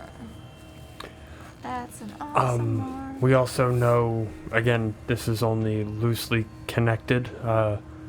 We do know Widow's Wail seems to react to the presence of fire. And we've heard Widow's Wail called White Bone previously, right? I've been referred to as White Bone. Sabrina's been personified as fire. Don, look at that legend thing again. Feel there may be a connection there. Yes. I want to see you cry. Oh my god! What? Try to cry. He's not allowed to. I don't think you want that, Felix. It's a bad idea. The last time I recall crying, I was not able to remember what happened next. Oh boy. I would look at the people. Yes. I'll just shrug. So, Paul, are there any connections that you can make in this poem outside of the ones that Oh, jeez. I've been drawing. As somebody who might know more things than me. His connection's dropping. Yeah. Sorry. You're fine. It was very exorcism-esque. It's the strange jerky motions. Like Lady Heartwood. Oh, Yeah. Did you catch what my question was? So I'll answer your question quickly. No. But I'll think more about it. Not off the top of my head. Sure. I have another legend that might be relevant given our current I'm going to just say all of the legends that I know in case it comes up. Legend time. With Legend. Ether. Yes. Welcome Everyone, let's get ready for breakfast. Ethier's legend Time for corner. the legends I was given before the Old campaign man began. in the sky. Are we eating now? Ravens go Are we twice like as sitting high. around? I'll say that Vorst is a hero and made you guys some breakfast. Thank you, Thank God Vorst. for I was Vorst. gonna excuse myself and go make breakfast, but just like there's too much going on. I was like, that's not important. Bad. Okay, eggs. so the first hell? legend is of Rahila, the Sacred Fire. Rahala. Rehaela. Rehala. Aela. Okay. You have this like in a document that we could have on Dropbox or something? Rahila the. Sacred Fire. Great. A woman with beautiful long white hair, possessing incredible magic power, protected Oshuamp in the early days against the Goblin Raiders, and is said to be the inspiration for the Hooded Watcher, believed to have visited Ostador and told him to reclaim the lost city. One of the other legends is Azaria the Vigilant, a female elf. Legend tells of her efforts in the defense of my hometown against the orc invasion during the days of the White Howl. What is your hometown? Haltauno. Do I know what that means? Haltauno. Yeah, let me hop back over. So many pages. Haltauno. Speak languages to me, John. Haltauno. Let him make it The up. Towno. El Tauno. Spanish for town. The town. Mm. Spelling, please, for. Haltauno. That's not how I had it spelled at all. Sorry, that's my doing. I spelled it Hal Town O. During the days of the White Howl, which I assume is probably a big storm. Or a bunch of wolves. I would A assume storm of wolves. a wolf tornado, perhaps. Wolfnado. Wolfnado. The storm giveth. A the canine blizzard. Take Yes. She and her warriors protected Lithwi Forest, and their traps saved this small town, my town, against this massive army. Do I know what the forest name is, John? Give me a sec. They defended the Lithwi forest. Yes. The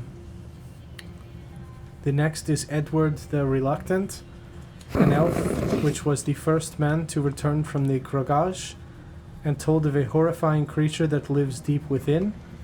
It lures people with the promise of an ancient civilization long forgotten by the people of the north. And the voice told Edward that it would find him, even in the city, and no walls could keep him safe. And he was found dead in his bed at Tende after returning to Oshuamp with no signs of injury or forced entry of any kind. I'll be back. I'll be back. Yeah, he was resetting.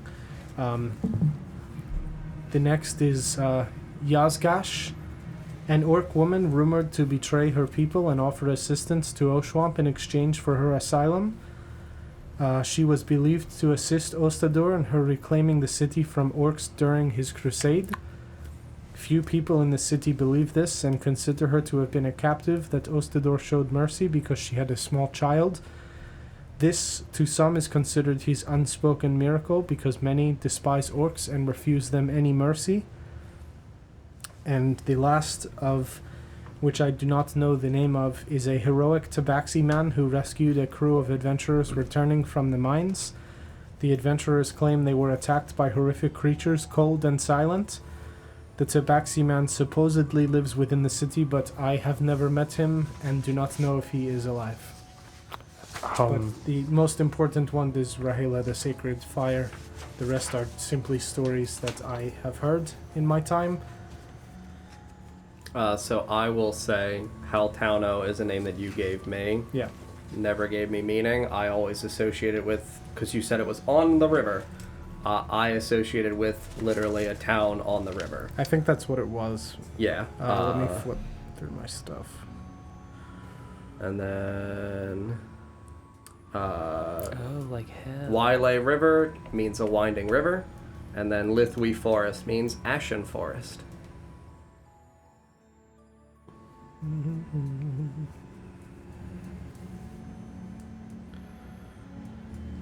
I just looked.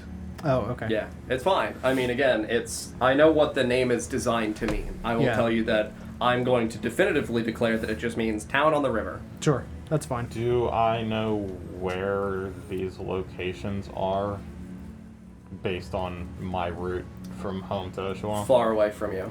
You would know that it's not in your proximate area. Yeah, that's essentially what I'm asking. Is it somewhere that I would have even heard of outside of him saying it and understanding the language? Mm-hmm. Yep. Yeah. You know it's not in your proximate area. Sure. Would I recall either of the two stories that apply to me? The priest that you said no, and Edward the Reluctant, any story of such would cross my mind? So the priest predates you in terms of... I know the individual that spoke to Dawn occurred several years ago.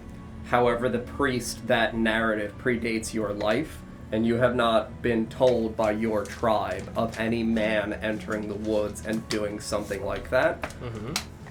But I would say that there is some sense of curiosity at the very least in terms of, hey, some things started to change in the woods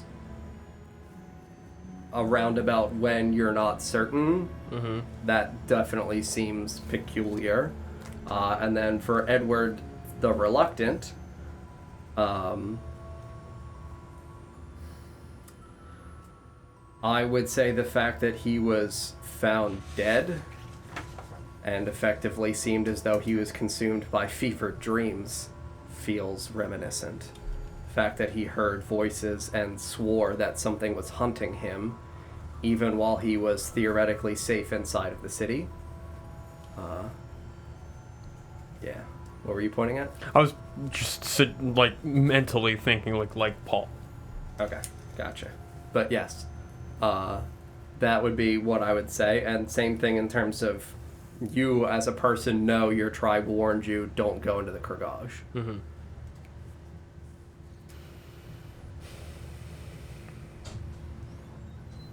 Do we have Paul back?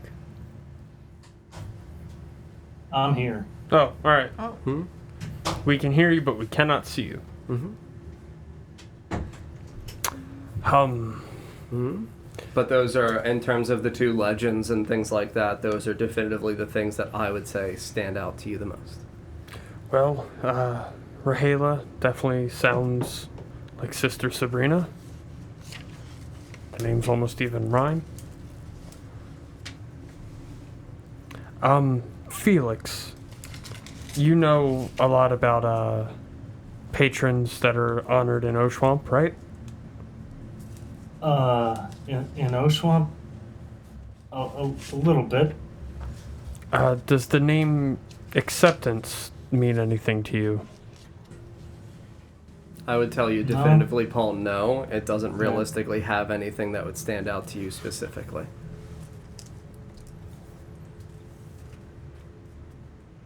Okay. I would actually tell you that the days of the White Howl are a specific era, almost like an epoch in history, Like in an which... Like an age? Yeah. That the days of the White Howl were an early warring time in which monstrous races still rampantly sieged locations that were civilized. Including this one. Yep. Mm-hmm. So there was an era where monstrous races would siege cities, like Oshuamp. Mm-hmm. Obviously, it was taken, but then reclaimed. I will also say that the legend from which Don dictated that was specific to his hometown of Howltowno, that was defended by this woman in the days of the White Howl against the orc invasion. So it By is this woman?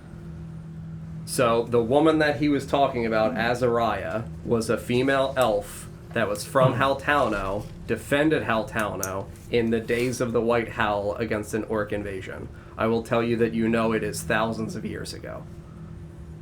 Okay. So she sounds like the woman that defended the town back in that era. Mm-hmm. But I don't know too much other than that. Okay. Oh, I was going to point out that I wonder if Adrian's fascination with your death has something to do with either the fact that your connection to the defiled persists through your death, or that somehow your soul is trapped. I do wonder what we know of how bloodberries are harvested now. I did drink dirt from Desiel, which had a clear effect on making me thirsty and beginning to affect me physically and mentally. I almost wonder if there was the seeds of something started within that dirt, and Adrian was able to sense that I had delectable herbs growing within me. You did say you would make a great poultice, Mr. Nesgrim? He Delectable, did. I believe, was the word that he Delectable, used. yes. Yes, he did say that. And perhaps your death kick-started some sort of process? I haven't felt the effects of whatever Desiel. You have not. It seems to me that he was perhaps referring specifically to bloodberries. If Felix is telling us that the properties of the bloodberries can be different based on the person in which they are planted, we know that Adrian was in fact harvesting these berries from various people. Perhaps that is the Well-nurtured, darling. flavor comment in regards to Nesgrim. That is possible. I wonder if also, if you do have some sort of 7 herbs and spices or berries inside of you of some kind that they did start to grow upon your death but then stopped when you were returned to life. I wonder if that puts them in some sort of... Nesgrim was dead for, what, like... Under a minute. 30 Yeah. seconds. I do wonder if we know bloodberries require death to blossom, I guess we could say. Bro. I drank the tea before I was killed. I wonder if that either stopped the growth of what may have been in me or You're not, maybe completed it. You're not branded, though. Correct. That is true. Right. So not bloodberries specifically, but it could be. Something. Right. Okay, so the thing I'm Nesgrim? going to point out to you guys is you're making a correlation between two different people attempting to do the same thing. I never said that those two people were doing the same thing. It's Right. fine to theory Yeah. craft on that idea, but I will indicate to you that there was no implication whatsoever that what she was doing was comparable to what he was doing. Right. Sure. You drank dirt, and then you were charmed, and you went towards her. That's what I'm going to point out to you. Nesgrim, Retora, Yes. How quickly did the plants, the berries, grow out of Adrian? Almost immediately.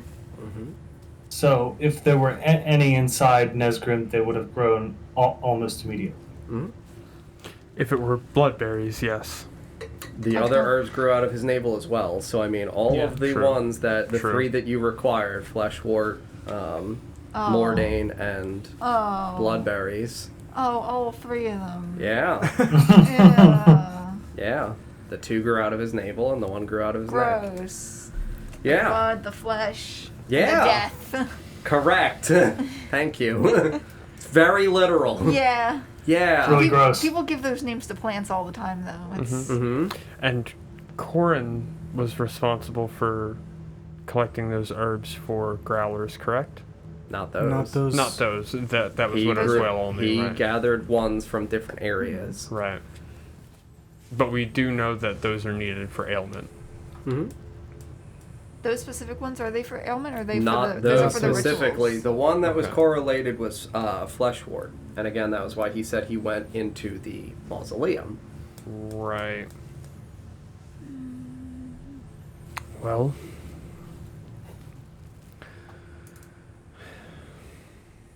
Might I remind this is some gonna of be- you that the plants and herbs that you were searching for before were seen through fever dreams outside of the mouth of the Kragaj, growing from piles of dead bodies.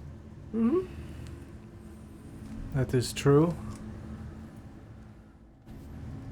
and if Corin was finding them in the mausoleum, they must be connected to dead bodies in one way or another.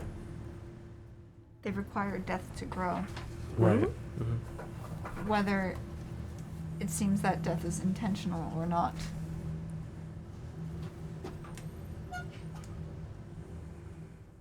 Or at least Seems to me They that grew- perhaps it's always intentional.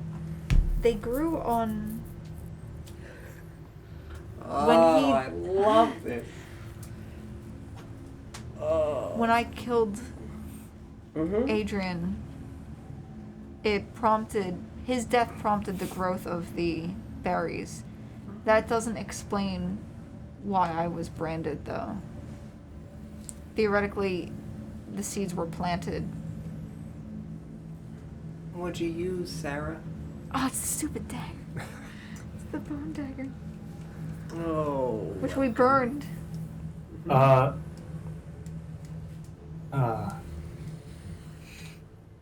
So it's So, a curse. so you used the dagger? She used his bone dagger. He tried to get Nesgrim to use it. Uh-huh. Right. I remember you told me that he tried to get Nesgrim to kill him, and then you did. You think that perhaps this mark has something to do with the dagger? Or maybe something Adrian did with the runes that he used. I didn't see the rune. Is that the hand? Maybe Is that the hand you held the dagger with? Yes. Okay. I do not suppose that this dagger would have survived a fire. It was bone. Perhaps, now that it has been some time, that the fire would be still going? Would we want to return there? Probably not during the day. definitely do not want to return to the scene of the crime. If it gives us answers in regards to what is going on with that mark,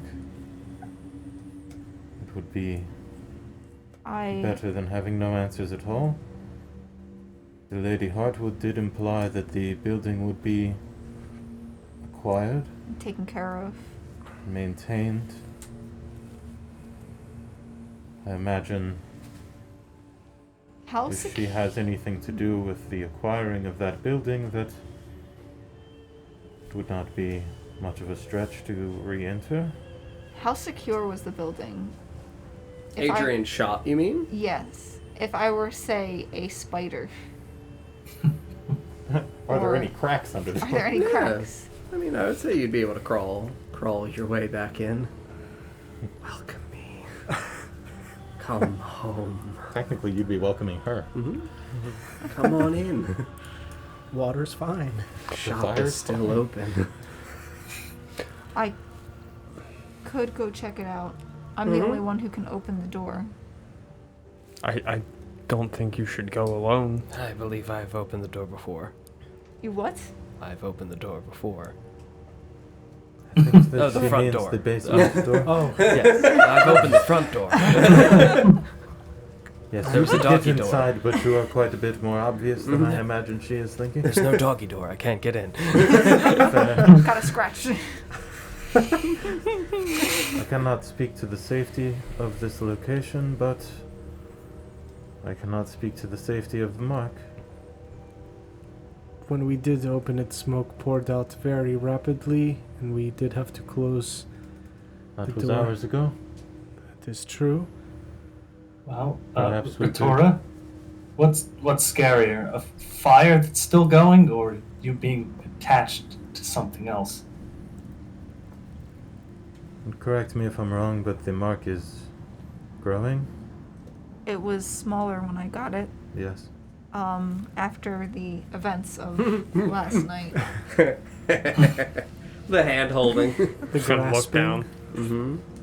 Mm-hmm. I do not suppose it would grow again if there were more occurrences. And I do not suppose it would be helpful to know if that is the case. I don't know that I would be willing to do that again either. I don't want you to do that I don't again. think he would fare well. I think we got very lucky. We I might think- be saying farewell. I think we do not have very many avenues through which to acquire answers. It would be a shame to wait it out and find out that it is potentially worse than we fear. I mean, I would like to get rid of it. All I'm saying is that the better we understand it, better we understand what nurtures it, Now, the more likely we will be able to search in the right locations for answers. Unless, can what if, Arthur may also have answers I don't regarding some of our questions, including perhaps the identity of this strange man. He does pride himself on knowing the goings on in the city, who the players are, and what information is valuable. It is possible that he will know more than us on certain topics. I think there is a way we can ask him certain questions without revealing the complete nature of what we are asking. Only if Nesgrim keeps his mouth shut. I will Do do you my have- best. I did not do as well in that regard. I do have an idea to test the hole.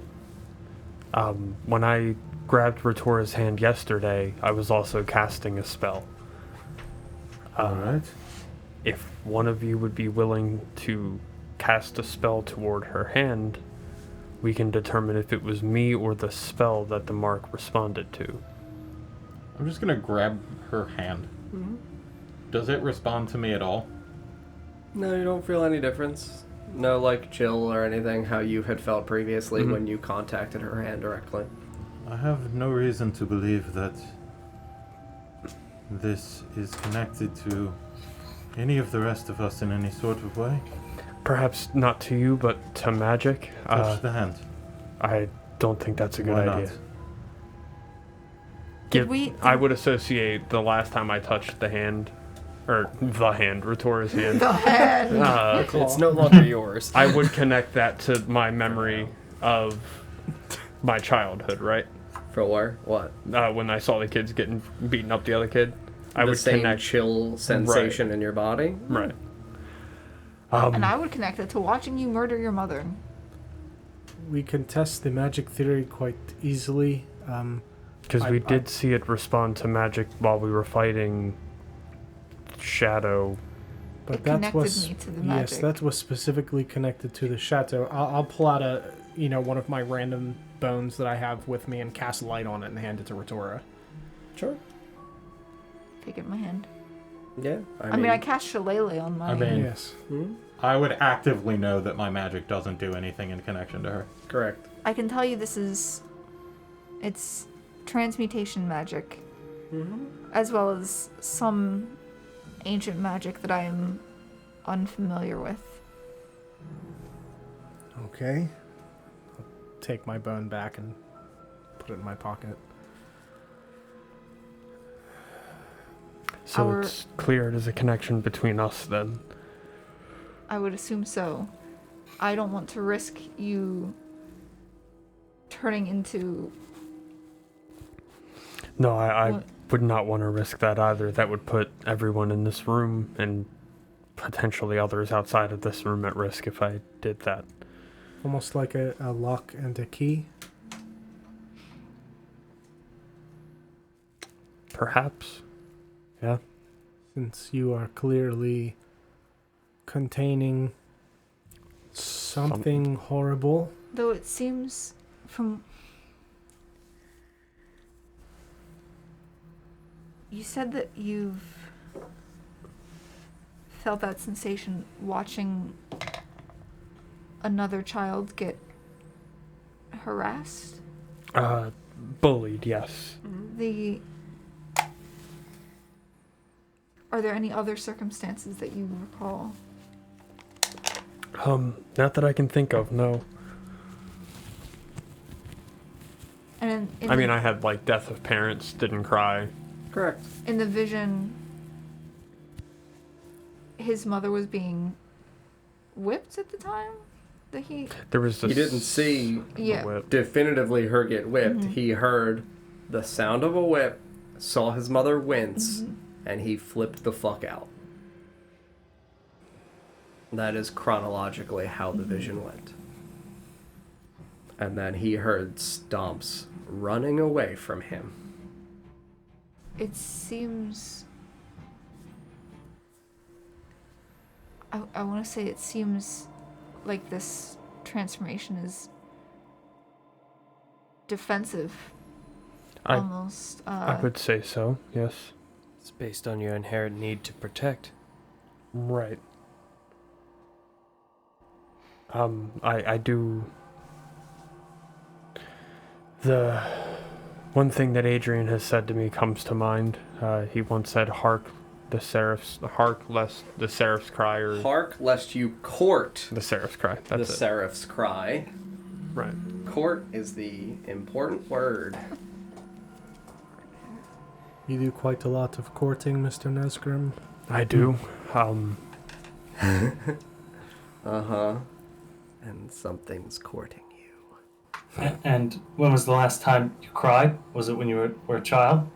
As far as I can recall, yes. Just one tear. Felix, I do not think that's a good idea. Into Felix's mind, I will say, perhaps if you nudged him. I'll laugh audibly, and then I'll nudge him. Yeah.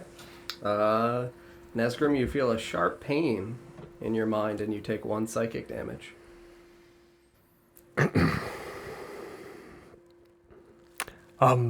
Felix, I wouldn't know Felix did that, You would have I? no idea he did that.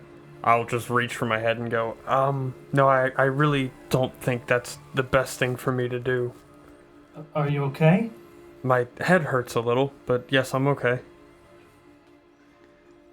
All right. Good. If you don't want to, then you don't have to. It's not me I'm worried about. It's you and everyone else. Then isn't it better to do it while we're in a controlled environment? I think it's best if he not do it at all. I would agree with Retora. Are you saying that you trust the word of Adrian? He was not exactly the most forthright with answers. I definitely do not trust Adrian. However, I So, I saw. if he advised against, perhaps there is merit to ignoring that advice?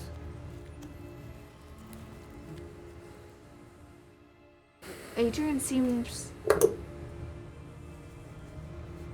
to almost lure us into these traps. I mean, he's dead now, and still. Yes, We're and the s- last time that he lured one of us into a trap, that someone did as they were asked. And, I was not the one asked. were you not? No. Adrian was. asked me to kill him. I mean, they told us everything that happened. Was she not asked? You guys were both offered the opportunity. The initial request was of Nesgrim, but you guys were both offered the opportunity. Right. I will say this. If you all are prepared for the consequences and what may happen, I suppose I can, but understand that is... I will summon my blade. I will stand up and move back. Where's Luna? Like I said, Boris knows that they have business outside of the tavern.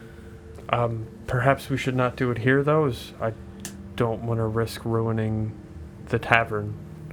But again, I am doing this reluctantly, and only if everyone is on board with it.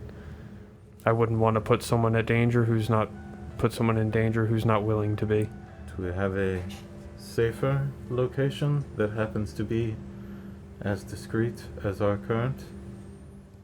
No. Would I know of a storage area in the basement at all? Not Corin's room, but like... You have your room down below the kitchen. I don't want to bring him in there. My bedroom. Where I keep all my my room. Don't touch anything. I suppose we could do it in Hadrian's shop, not in the Mm, basement. That is the worst thing. The worst thing Other I've ever than heard anyone say. Creepy basement. We could do it in my shop. No one goes there. I'll tell you that anywhere. your shop's a tent. Yeah, that's what I was about to say. It's a tent. Goodbye, It's tent. multiple tents. It's still a tent. I know. It's fabric, Don. I know we were told never to return to Corin's. I do not want you to cry in the fucking vine basement. If your tears hit the earth, the tavern might explode. The vines Let's also. not do that. The vines my do God. also want payment for what I took from them. Yes, if you remember, they were trying to eat your legs. Right. Her legs. Her legs. So, Do you know Luna better than the rest of us? Is there somewhere here that we could conduct such an experiment? I'll say that the best location in terms of what you would think that they would be okay with is here, because other places, their sanctuary needs to be maintained. And my room, does it have a solid floor? Like it has like floor, not like dirt floor? Mm-hmm. I suppose we could go into my room. or Nesgrim's room. If he destroys it, they don't like him anyway. That's very true. His room is on the ground floor. Okay. You guys stayed in a room upstairs. Mm-hmm.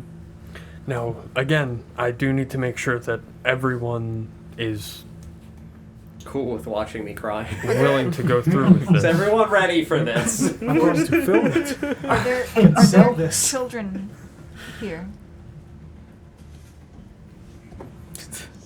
Are there children in the building? I don't think so. No longer in the tavern, no. Okay. Perfect.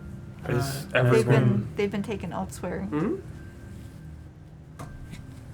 It will be okay. Ether, are you comfortable with I am this? okay with none of this, but I fear we are running short on knowledge, and we are going to have to prod at certain things and take a risk. If something happens and their lives are in danger, I will not hesitate to act. That's fine. I would understand. I would ask that in the event that I begin to attack any one of you, you do your best to restrain me, and kill me if necessary. I prefer it not come to that, obviously. But if it does, I trust that you all will make the right decision. I will. Yes, My biggest worry would be Ritora being close by. I agree. The two of them being connected, this could be the catalyst needed to I do agree. something. Don't cry into her hand, please. God. That's fine. Ritora and I can be pretty far apart. I mean, I imagine that Ritora wants to be there to help if the need Yes, arises. I would hope she would be, but She shouldn't make contact. Obviously. yes, shouldn't at even least be 10 close. feet away, I think. But 6 they are feet. able to contact one another as long as it is not that particular spot. give me your weapons. Take off all of your clothes. Your armor, Your not your armor. clothes. Your That's- clothes. Well, we're at And I'll hand over my... We could look for You markings. So gotta perhaps check, yeah. most of your clothing, so Yeah, that you way we guys can have look never for checked markings on you. Nesgrim. That's Inspector fair. Felix. So I'll Didn't put... Check Did Felix not? Nesgrim, you say? Felix checked. Yeah, I also could use a good checking. I don't know what place that was. my I will do battered the shield honors. and sword down on the We're table all and just gonna begin stand around in a to room. take off my armor and start laying it out on the table. Shield Does away. he have any spots as he's taking his armor off? You see no spots on Nesgrim. Yet. I'm gonna pull my shirt up and do a spin. All the way up. How are the abs? Not bad. You're For 50 though. 50, for you know. Does this back show anything at all? See no markings. I'm only 9% satisfied with these abs. Right? Fine. And I'm gonna... if everyone is ready, So close. 11%. Nice. if Yes. the Are we base. doing it elsewhere or here? Divorce room? Okay. suppose we'll go to Vorst's room and begin there. Do you need to clean anything up before we go to your room? It is your private quarters. I would not want to intrude. Go to the bathroom real quick before I start Excuse, crying. you can follow me down. Let me go in and rearrange a few things. Of course. Lead the way. We walking. Yeah, he leads you back towards the back end of the tavern, to the area behind the counter, and opens the door and leads you through a small kitchen. Again, it's not very large because Leo magically makes the food, so it's not like they actually need a It's tiny. kitchen. It looks like it's false. Yeah. It looks like they do some kind of basic necessity cooking here in a pinch, as though they... It's here for city codes. Correct. Effectively, they need to keep up the impression of this being a legitimate... Yeah, it's a toy kitchen, Luna. You're correct. Leo just stands there with a little fucking Fisher Price, like, skillet, like, I'm doing All it! the plastic chicken leg. Nom. Was that fried That's gopher incredible. leg? No. John. So you're gonna have to tell me how you made plastic, though. Yeah, right? I'll get there. Yes, Sarah. If I cast something that requires a saving throw, and the Can a person, target choose to fail? yes, If they're in control of themselves? Yes. Okay, I assumed that was possible. It's fine. Yes, if the person is in control of themselves, they can choose to not resist. Perfect. That's what I thought. So, Vorst, we lead them to the kind of trap door that descends down, almost like the attic doors that you can open up, and you can go down, and we'll say you can move and rearrange whatever it is you want. Your room is your room. I'm not going to tell you what you have to have in there. You don't tell me what to do. It's my room. Just shoveling. Damn! You're not my No father. girls allowed. You're not my boss, my dad, or Shoveling God. clothes under the mattress. dogs Nothing to see. allowed. John. Yeah. Not even trying to hide it. I'm gonna cast He's Ikalakisa on her again. Or on him. Him. Got it. Strength. You got it. We descend down into Vorst's But room. how big is my room? I mean, it's about this size. That's why there's ample room for you guys to all stand here without being shoulder to shoulder. I'll collect up my bedding and push my bed up against the wall so that it's now Vertical. standing, so that we have more floor space. I'm also going to block the door with a chair. They're just on the floor. No frame. No. No. No back spring, just a mattress on the floor. No, it's got a canopy. It's really nice. Thank you very much. How'd you lean it up against the wall then? That's where it says no girls allowed. Yes. It's a pillow fort. Oh, it's Grimdar's collapsible bed. Correct. Y'all are Yeah, that's exactly. and, That's immediately where we went to the repopulating bed. I'm gonna reach into my component pouch and just put my hand on my blade. Uh-huh. Would, Sword at the ready. I can. Thing in the glove. I can conjure plants. What? Nothing. Is Malo with me, by the way? No. Okay, Malo was released. got it. I can conjure plants to restrain. It fills a 20-foot space. I'm assuming this is smaller than a 20-foot space. That will restrain everybody. It would restrain us all. I mean, we could resist it. I would ask that you not. Well, I mean, if she cast it while we were outside of the room, while he was the only one in. Yes, it would just- only be difficult terrain for Yeah. you guys as you entered. but I would be fully restrained if I mean, didn't yes. resist. Yes, correct. I don't think we should fill the room with vines. It's fine. They're safe vines. They're not. They're not- Sarah's vines. They're magical vines. Yeah. I could don't like hold the- him. So Or- cast Sarah's safe vines. Hang on. Cast your spell, Sarah. Put it through the hand. I do have rope if you would like to attempt to restrain me with rope. That might work better. actually. Weird kink are we descending into? Alright, let's go Welcome to tie up Boris Masquerade's Dungeon. basement, make him fucking cry while we all watch. I pull out the camera. So We I'll will We're sell going to circle up on him and we are going to beat him. I'll hand over some rope and I'll go, if you'd like to bind my hands, perhaps behind my back. Is this a thing that happens normally, Mr. Nesgrim, or? I wish. You might as well say that.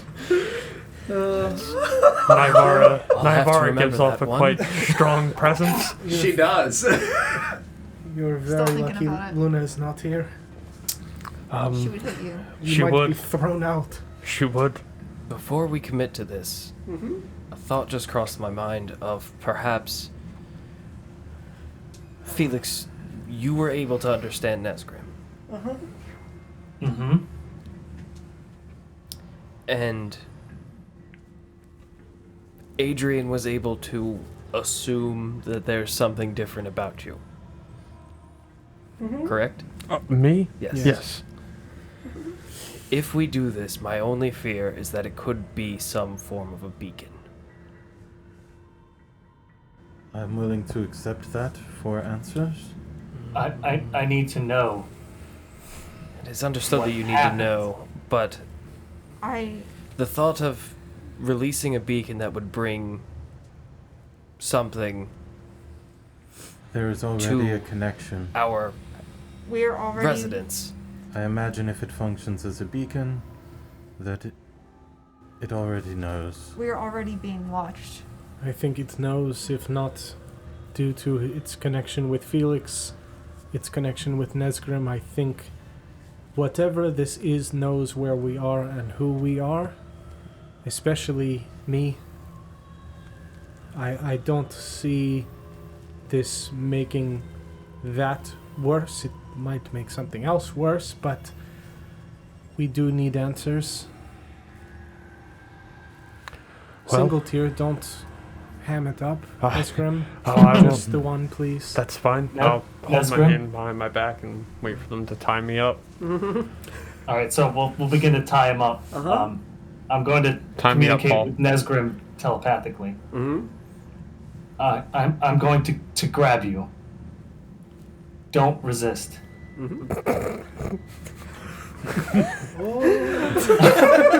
Consent, Mr. Nesbitt. Welcome me. So we get Nesgrim to consent to the grasping vine man. It's fine.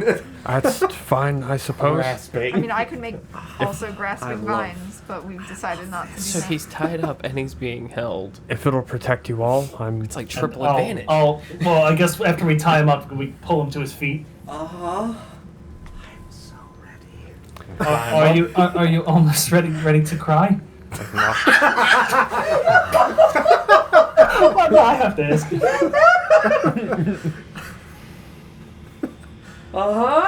Yes, sir. My master. Thank you, sir. May I have another? Couldn't help it. Sarah, you're And here I situated thought John far was the enough away dungeon from I'm master. gonna him. just start rubbing my eyes. Oh. All right. Well, if you're all ready, Yeah, I'm gonna stand, I guess, at the opposite end of the. This is. Yeah. and I'm gonna As shed far a as single possible tear. from him, and I'll put myself between her and him, as per my concern. Okay. All right, I will place myself in front of Nesgrim, and I guess I'll put my psychic focus to mastery of force, and I will outstretch my arm and grasp him. Yep. I'm gonna stand back by the door. And I Yep. activate necrotic shroud. Welcome me. I knew this was a bad idea going in. Oh, I rolled a 12, no burnout. Thanks. You all are standing here in Vorst's basement. Nesgrim stands opposite end, Felix in front of him. And you shed a single tear. What would you think of to make yourself cry? That's what's important right now. I suppose it would be my father's death and how that ended. And you think back to seeing your father laying decrepit, emaciated on that bed, falling apart, the man whom you admired and protected you for so long. And as you think back to your father, a memory flashes before you, a memory of the vision you first had of your father, of his face, the gaunt, pale visage, the tears that welled in his eyes, and you hear your mother's voice ring out almost in your mind, in your memory. Your mother saying, "We'll cry in your stead." And you all watch as tears well up in poor Nesgrim's eyes, haunted by all these ghosts from his past. And as the tears well up in his eyes and begin to fall down, you watch him lurch. And these horrifying, bony skeletal structures burst out from his clothing. All of you are within 15 feet. Please make wisdom saving throws. Within 10 feet. 10 feet? And it's charisma. If it's for the effect of the spell, Yes. it's Oh, charisma. it's charisma for you? Correct. Charisma. Uh-huh. Oh, shit. Why? My wisdom is +6. Is it a charm? Okay. Okay, that's fine. It's a 10. 10. 16. 14. 9. Paul. 8. DC is 14. DC is 14. Everyone below a 14. You're frightened. You stand in horror, resolved against the terror that you know embodies itself in your friend. And you watch as he, tears swelling up, pouring down his face now. DJ, make a wisdom saving throw.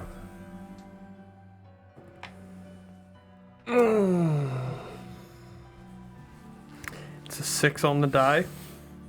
Oh, God. That's an 11.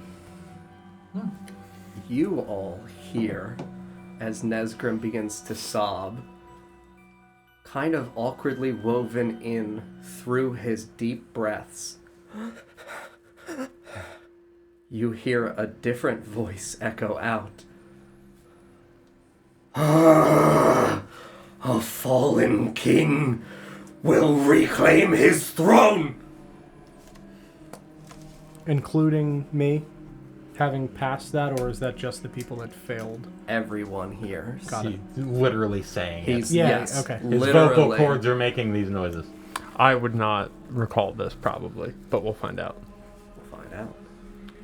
You hear this voice as Nesgrim's face just tilts downwards, tears falling from his cheeks as he sobs uncontrollably. As though not necessarily indication of a possession, more just a man overwhelmed by pain. And you see his shoulders kind of slump back down. Sarah, make a wisdom saving throw. In the thing. It's a good one. It's good. That's a 25. A 25. Damn. As you see Nesgrim sobbing hysterically, you feel this overwhelming instinct, the bond between friends, pull at you emotionally at first, and you find yourself stepping towards Nesgrim, despite this fear that chills you, making you almost petrified. Well, I wasn't. Oh, I passed that. You round. passed. Oh, Yeah. I'm sorry. Still. So I'm really not afraid. I'm afraid for my. If anything, for that my almost makes friend. more sense to me now. I'm sorry. I thought that you failed the saving No. throw. Yeah. I mean, you in this sense of concern for your friend, step towards him and recognize not necessarily the danger that he presents, but the danger that you present to Nesgrim. And drag your foot back along the wood and stand here, the 10 feet away from Nesgrim, as he sobs. Is there any? Would you like to look at your hand? Yes. You turn your palm, and as you do, amidst the dark, in that vacuous void, you see what looks like snow falling as though you're staring into a globe. As though a top-down view of a snow globe descending does not leave the space contained within. A thing you've never seen before.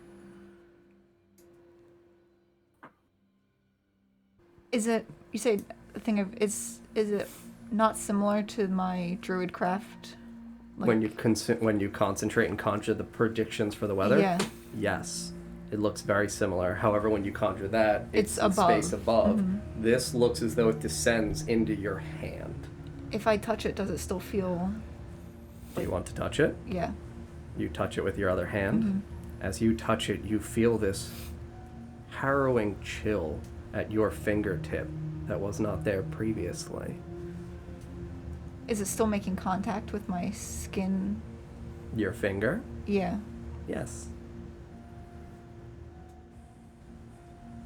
What I'm As doing. you touch this, you hear a voice unfamiliar to you sing out in your mind this beautiful yet panicked female voice. Save my son. Please. He does not deserve this pain. Is it? I heard his mother's voice from the vision. Correct. Right? Is You it would- that? You would recall, since you were present in his vision, that it sounds similar to his mother's voice, begging you for help.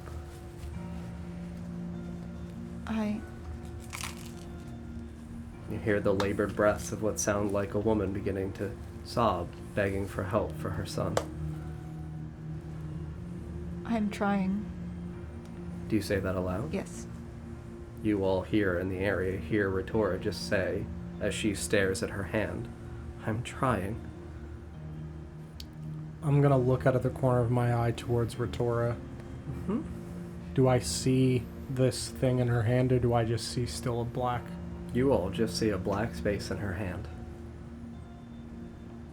I'm assuming tears would be welling up in my eyes at this point.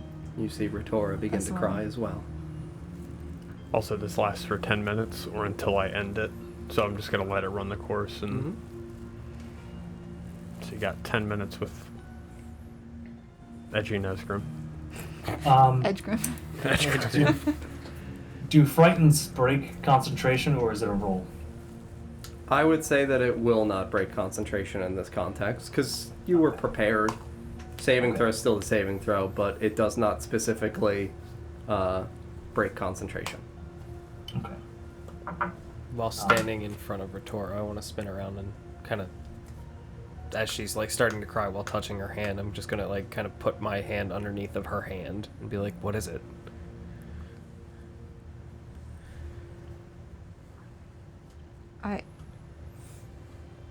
Can you see it? I see nothing.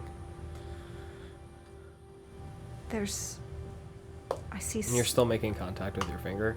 I mean, I'm Mm-hmm. just touching it like it. I guess it would just look like this, like me, like rubbing at it, trying to. Sarah, as you gesture with your palm towards Force, you see in this vacuous circle a small boy walking in a blizzard amidst the trees. Oh yes, DJ. I thought it was Benjamin, it was me. You see him looking around,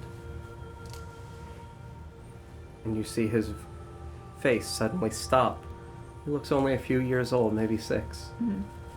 You see him stop and look, and he reaches his hand outwards. You hear him yell the words, "Stop! Leave him alone!" And you watch as this little boy falls to his knees in the snow, gripping at it, almost pulling the snow. And you see his shoulders lurch, and these horrifying skeletal wings burst out from his back, ripping his clothes from him.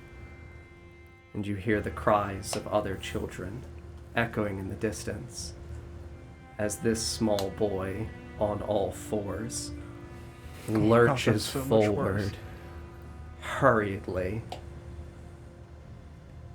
out of your vision. And then you hear the cries of children in the distance. Their panicked screams.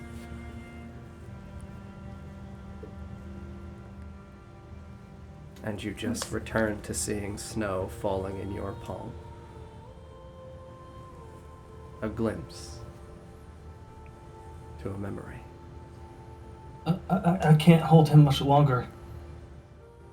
Does he even seem like he's struggling against being held? No. He's standing completely He's standing. still. I mean, he's sobbing still, Yeah. hysterically. Yeah, the lurching stopped after the wings sprouted, and Correct. he's You're other just than crying. sobbing, he's still. Mm-hmm. I'm gonna move to Felix as he says this and just put my hands on his shoulders just to steady him somewhat. Sure. I'm gonna just try to move my shoulders around and see if I still have control over my body or not. You have absolute full control of your body. I'll announce that. Yeah. Like You can speak. it seems as though I'm able to control what's happening. I would leave me bound. Please do not unbind me. But it's good to know that I'm able to retain some control over what's happening. Upon hearing him speak, do those of us that failed the save feel any less frightened of him? Yeah, I would say that. Almost like a humanizing effect to what's going on? Yeah, absolutely. So you guys are no longer frightened? That momentary lapse of, is this still my friend, has now been answered for you. While he's still being held, I'm gonna walk over and walk around behind him and look at the wings and where they're coming out of his back. Right in the area below, like, his scapula. So if he were to stretch his shoulder blades out, the wings of your actual shoulder blades, it looks as though they kind of, in a crescent moon shape, form the outline of the scapula and burst outwards. Sure. Cool. Is he bleeding where they came out from? Like, do they look like they broke the skin, or do they look like... They look like they broke the skin. It's like Wolverine. Correct. How do my hands look? How do my hands look? So I'm gonna look at his Look hands. at his hands. Look at his hands, and you see that his hands almost, while they are down at his side, elevated against, the sides of your legs, parted out slightly, you see these tips of what look like black claws where your fingertips once were. That's right. So they come to a point, not nails. Right. They look almost like shadowy manifestations. So instead of your fingers actually being replaced, it looks as though some energy bridges out from the center of your hand up each finger, pointed. So cool. Yeah. That is edgelord stuff right there. That's like Net 14 form. years old DeviantArt OC. Like, Getting real. Leave DJ So I'll assume alone. that a minute, Feel attacked. Yes, Paul. I'll assume that a minute has gone by now and my grasp ends. I'll say, look at them yourself. Yeah, you can look down at your hands. Aren't Like I said, they you supposed have full control he is of yourself. freed right now. Yeah, you Oh, have full. you unbound me? You're still you're tied up, but you're he's not being, holding you're not tied, being but- restrained. I had my hands tied behind my back. Yeah, I mean, That's it's true. like you could still turn them. Oh, yeah, I guess I could get them out to there. That's Mhm. fair. I'll look at them and go, that's not good. I'm gonna use the blade and I'm gonna cut the ropes off of him. Yeah, you sever the And rope. I'm gonna say into his mind, It seems that Adrian was bluffing. Meanwhile, I'm still standing, Staring at this Staring. memory. tears. Would I know about what I yelled right as this was happening?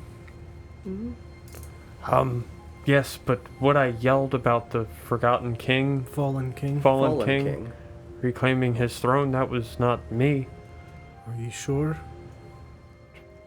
Fairly sure, yes. I it don't was know. not in his voice. Correct. correct? It was Oh, not oh, in- it oh. was I don't not know in anything. I his thought you meant voice. referring to you. Oh, Not no. your voice. Sure, absolutely.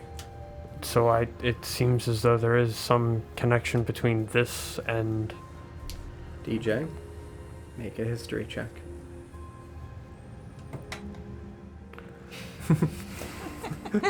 It's a 4. Are there? Four? We need different dice. I have a +0, so it's a 4. Okay. I will tell you that your parents told you fairy tales long ago, and something about that sounds familiar. You're just not quite sure what. About... A Fallen King. And could be a bedtime story, but a fairy tale that your mother used to tell you before you slept.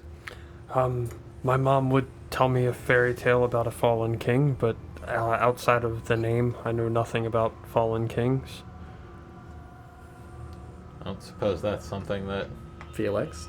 or any of us in the room. Yeah, that would I know anything about the Fallen King or... Well, yeah, I'll go with the Fallen King first. Okay. You may make a history check. In terms of... Again, you guys would all colloquial have different folk tales and different fairy tales that parents would have discussed with you. I'll let you each make a history check. Do I get one It of is those a too? 1 + 5. So a 6. Oh, Paul. Yeah. Ooh, 6. I'm not thinking. I'm crying. I rolled a 1. Rolled a 7. 7 minus 1. 6. 19. 19. Okay. Am I able to repeat it or no? Oh god, we rolled 3 Fair. 6s with the die. That's real bad. Two of them at once. Murder. Lawrence, I will say that for Yalumlo, you can recall that one of the Ikorum was thusly named. In terms of what each Ikorum has a title, one of them was nicknamed the Fallen King. I imagine. In terms of what you know of the narrative surrounding the Fallen King,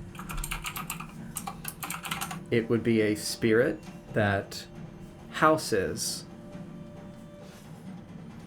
a royal figure, royal not in actual title and owner of land, but royal because of deeds done in ancient time at the dawn of man. Okay. I guess I would start talking about this. I imagine using as much language that how it would relate to me, because that's, I imagine, how I would think about it. Yes. So I'm sure that, you and I'll have to come up with some more language. Yeah, let me pop up my, I would vaguely get it. So, I mean, I would definitely use the word Ikoram. So anybody that wasn't present the last time that I brought that up, it's a word you don't know. So I wanted to do another history check, comparing Nesgrim's appearance now to that of if I know of any other things like him. I can't remember if we specified if I did or didn't, so I know we brought this up a long time ago. I will say that immediately what would be called to mind is the shadowy projection in his claws would be equated with the shadowy projection and the physical manifestation of what happened to Adrian. As far as the skeletal bony processes that project out of his back, I will say that that is not something that would relate to a thing that you would have studied. Okay. I assume there is like a hanging lantern in here, either on the wall or the ceiling or something that's casting light. We're not in darkness. Yeah. Am I able to determine if Nesgrim's shadow matches his current form?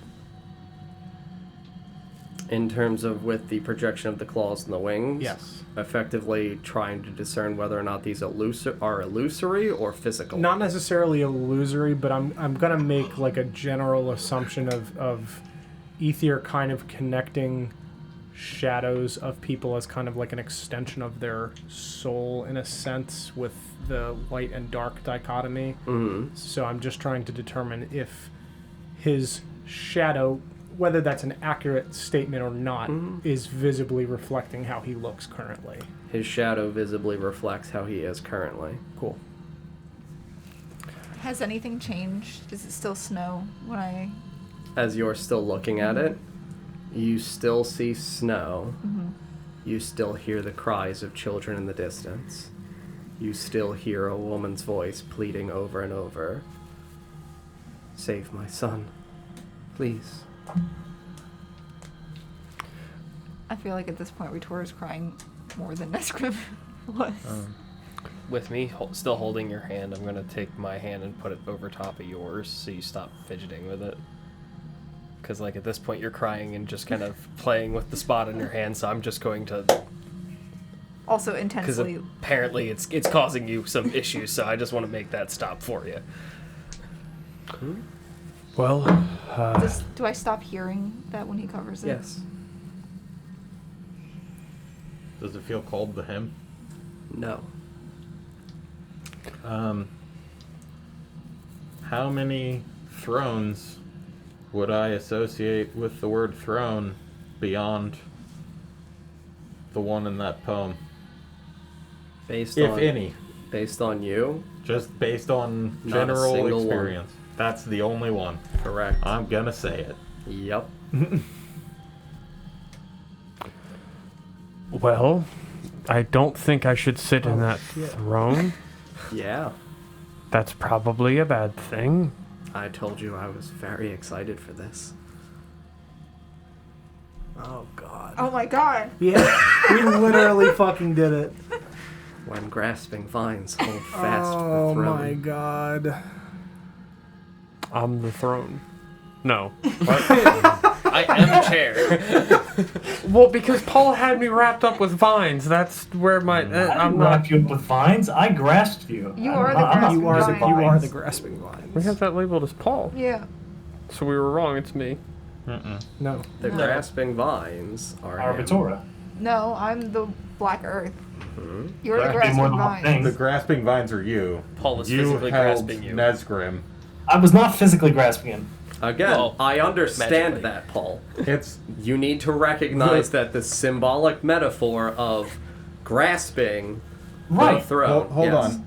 The literal line of the poem is grasping vines hold fast, and you did in fact hold him. Okay. But that would make me the throne. Or the thing that... That would make the thing that's being reclaimed the throne. I did say the fallen king shall reclaim his throne. Right. A fallen king shall reclaim his throne.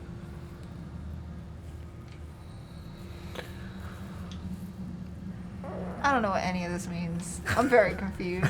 Mm-hmm. I'm very upset. Perhaps the throne is all of this Suppose throne could also mean rightful place. place, power, perhaps? If the fallen king is an Ikoram, as I believe it to be, then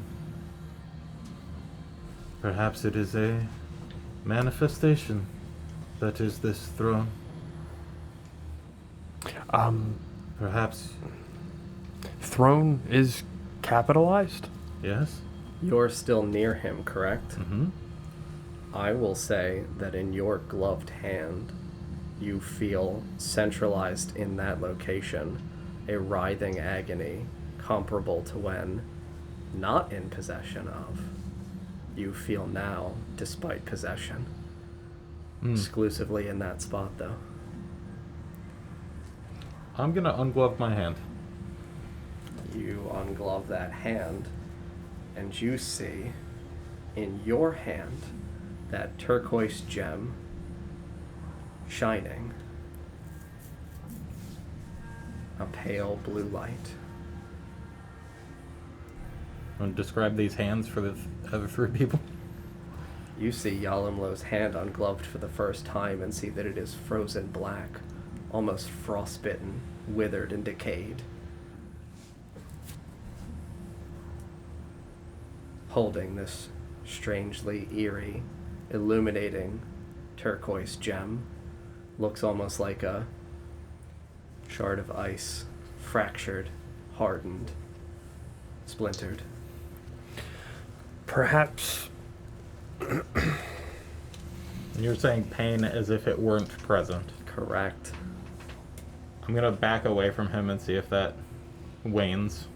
As you take steps away from him, that pain in your hand subsides. I'm wondering if throne is not used literally in that poem. If you were to think throne is a place for royalty to rest. Do you still have your blade out? Mm-hmm. While you're there as well. Sorry, I forgot that No, your you're blade fine. was out. While your blade is out, you see the runes along the bottom of your blade almost swirl with a bluish flame emanating out from them while you are near him, and when you step away, those as well dissipate.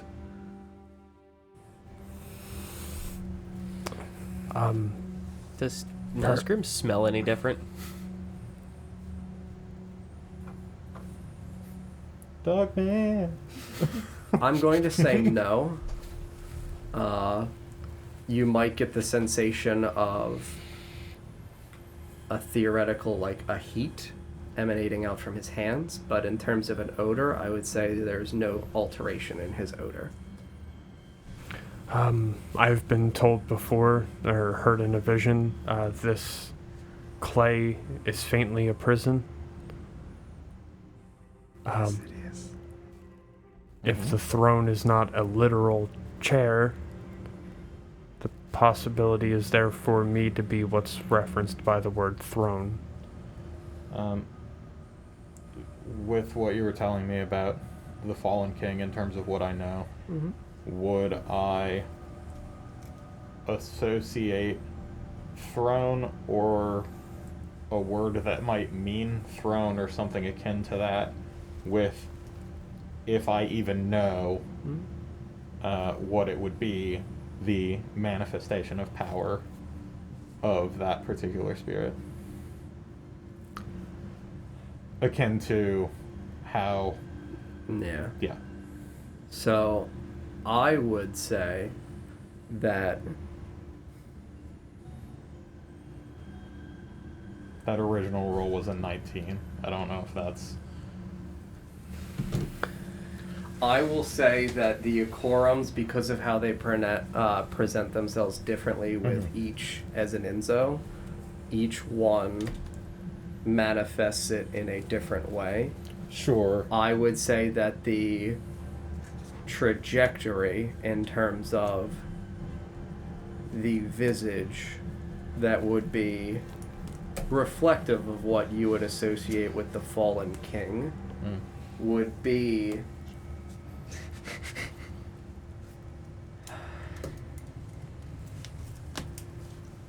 the presentation of silver hair as a defining feature. Sure. When he mentions the part about the throne and tying it to like a grave, what were the exact words that you used? That I was basically tying my physical form into being the throne. Sure. Would I make any association with, like, not coffins because they'd be made out of wood, but like maybe gravestones or grave markers that are made out of clay of any kind? When he mentioned... It'd be made out of stone. Okay. Throne can also mean a position of power. Trying to think of the best way to explain this. For example, like when you're referencing the royalty, you would say the throne, not the king and queen. So perhaps the throne is not meant to be a literal thing, but more of an idea, similar to the idea of royalty, that would still work within the poem. Sure.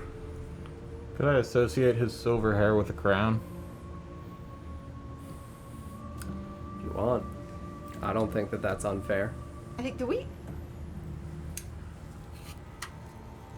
was Nesgrim's hair always silver? I think we asked this question before. Or what, is it silver from age? As you see him as a boy, Yeah. his hair is silver. Silver. Even, obviously as a baby, he would have been bald.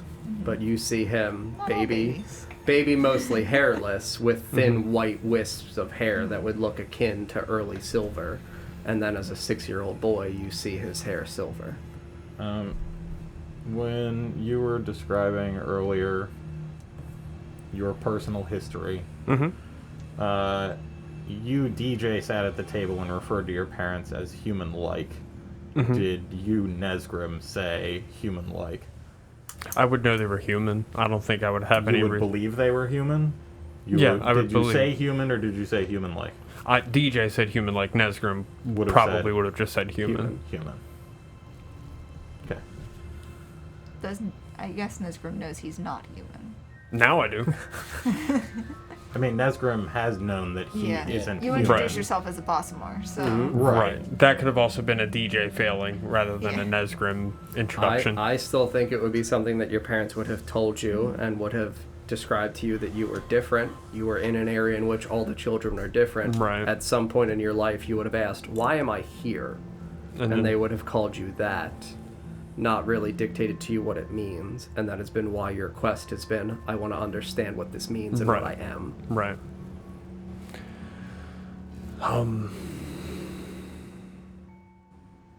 Perhaps I am royalty of some kind. I don't know over what or why. I just want to examine Nesgrim's person. Sure. I want to examine his characteristics. Yeah. I mean, you can describe what you look like. Silver hair, about 50 years old, pale gray eyes, I guess now big skeletal wings, big scar on my neck. Fun claws. Oh yeah, right, the fun black claws, yep. Big meaty claws. Defiled black claws.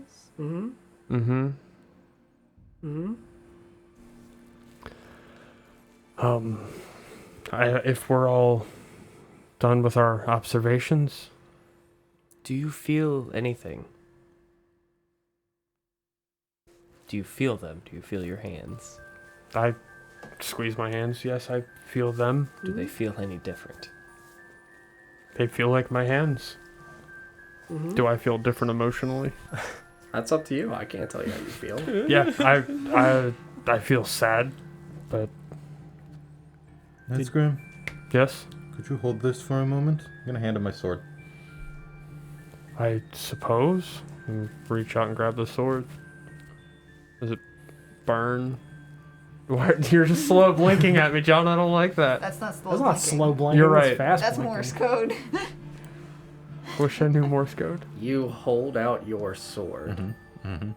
As you do, you watch as the flames along the brands at the base illuminate, exuding this pale blue hue and this chilling bluish gray smoke exudes out. You offer it to Nesgrim, and you reach out. And I'm going to make sure the stone is further away from him as I hand it to him. And Yep. you grab this blade. As you take it in your hand, We gave him a weapon. you feel this anger and resentment directed at it. At it? Yes. 'Kay. Stemming from somewhere residual within you that you can't associate why you have this feeling somewhere in you that whatever this is, it's wrong. I don't want to hold that any longer. I'll dismiss it. I don't. There's something I don't like that. I have a quick question. Sure. The scar on his neck, does that match the width of this blade by chance? It was the bite marks. No, those Oh, are there was the the bite bite marks, okay. from the vampire. Okay, got it. I wasn't sure if there was like a separate one. Okay. That sword makes me very angry. I've not known you to be super angry or at all angry. I've never seen that sword before. I couldn't place why it made me so irritated. But it... Stay away from it. Yeah, I do not like that sword. I will say, you hear in Kubalo's voice, in your mind, this faint, growing whisper. It sounds distant at first, as though carried on the wind. And it just says the word, wicked. So the sword doesn't like him, he doesn't like the sword. I'm going to put my glove back on. And I'm going to walk upstairs. I don't think I picked the twig statue up earlier. I'm going to go get that back, put it in my bag. You guys watch as Yalomlo puts his glove back on and ascends the stairs. Well, I guess if we're all done here. I'm gonna take my hand back from from Forced. and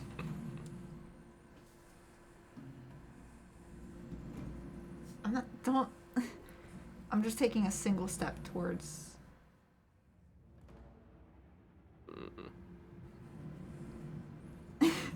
Towards Nesgrim. I will immediately move in the path of Retora and Nesgrim. And look into her eyes to make sure that she is in control of her actions. You see no indication otherwise. Okay. Retora, I do not think that's a good idea. I'm not coming any closer. Gonna move myself back around. Can you so I'm hold back your this hand way up again. for me? Palm toward me. What do I see in the black spot? As you hold it up in Nesgrim's direction, you Gorse see... and Ether are both in front of me. You're both in front?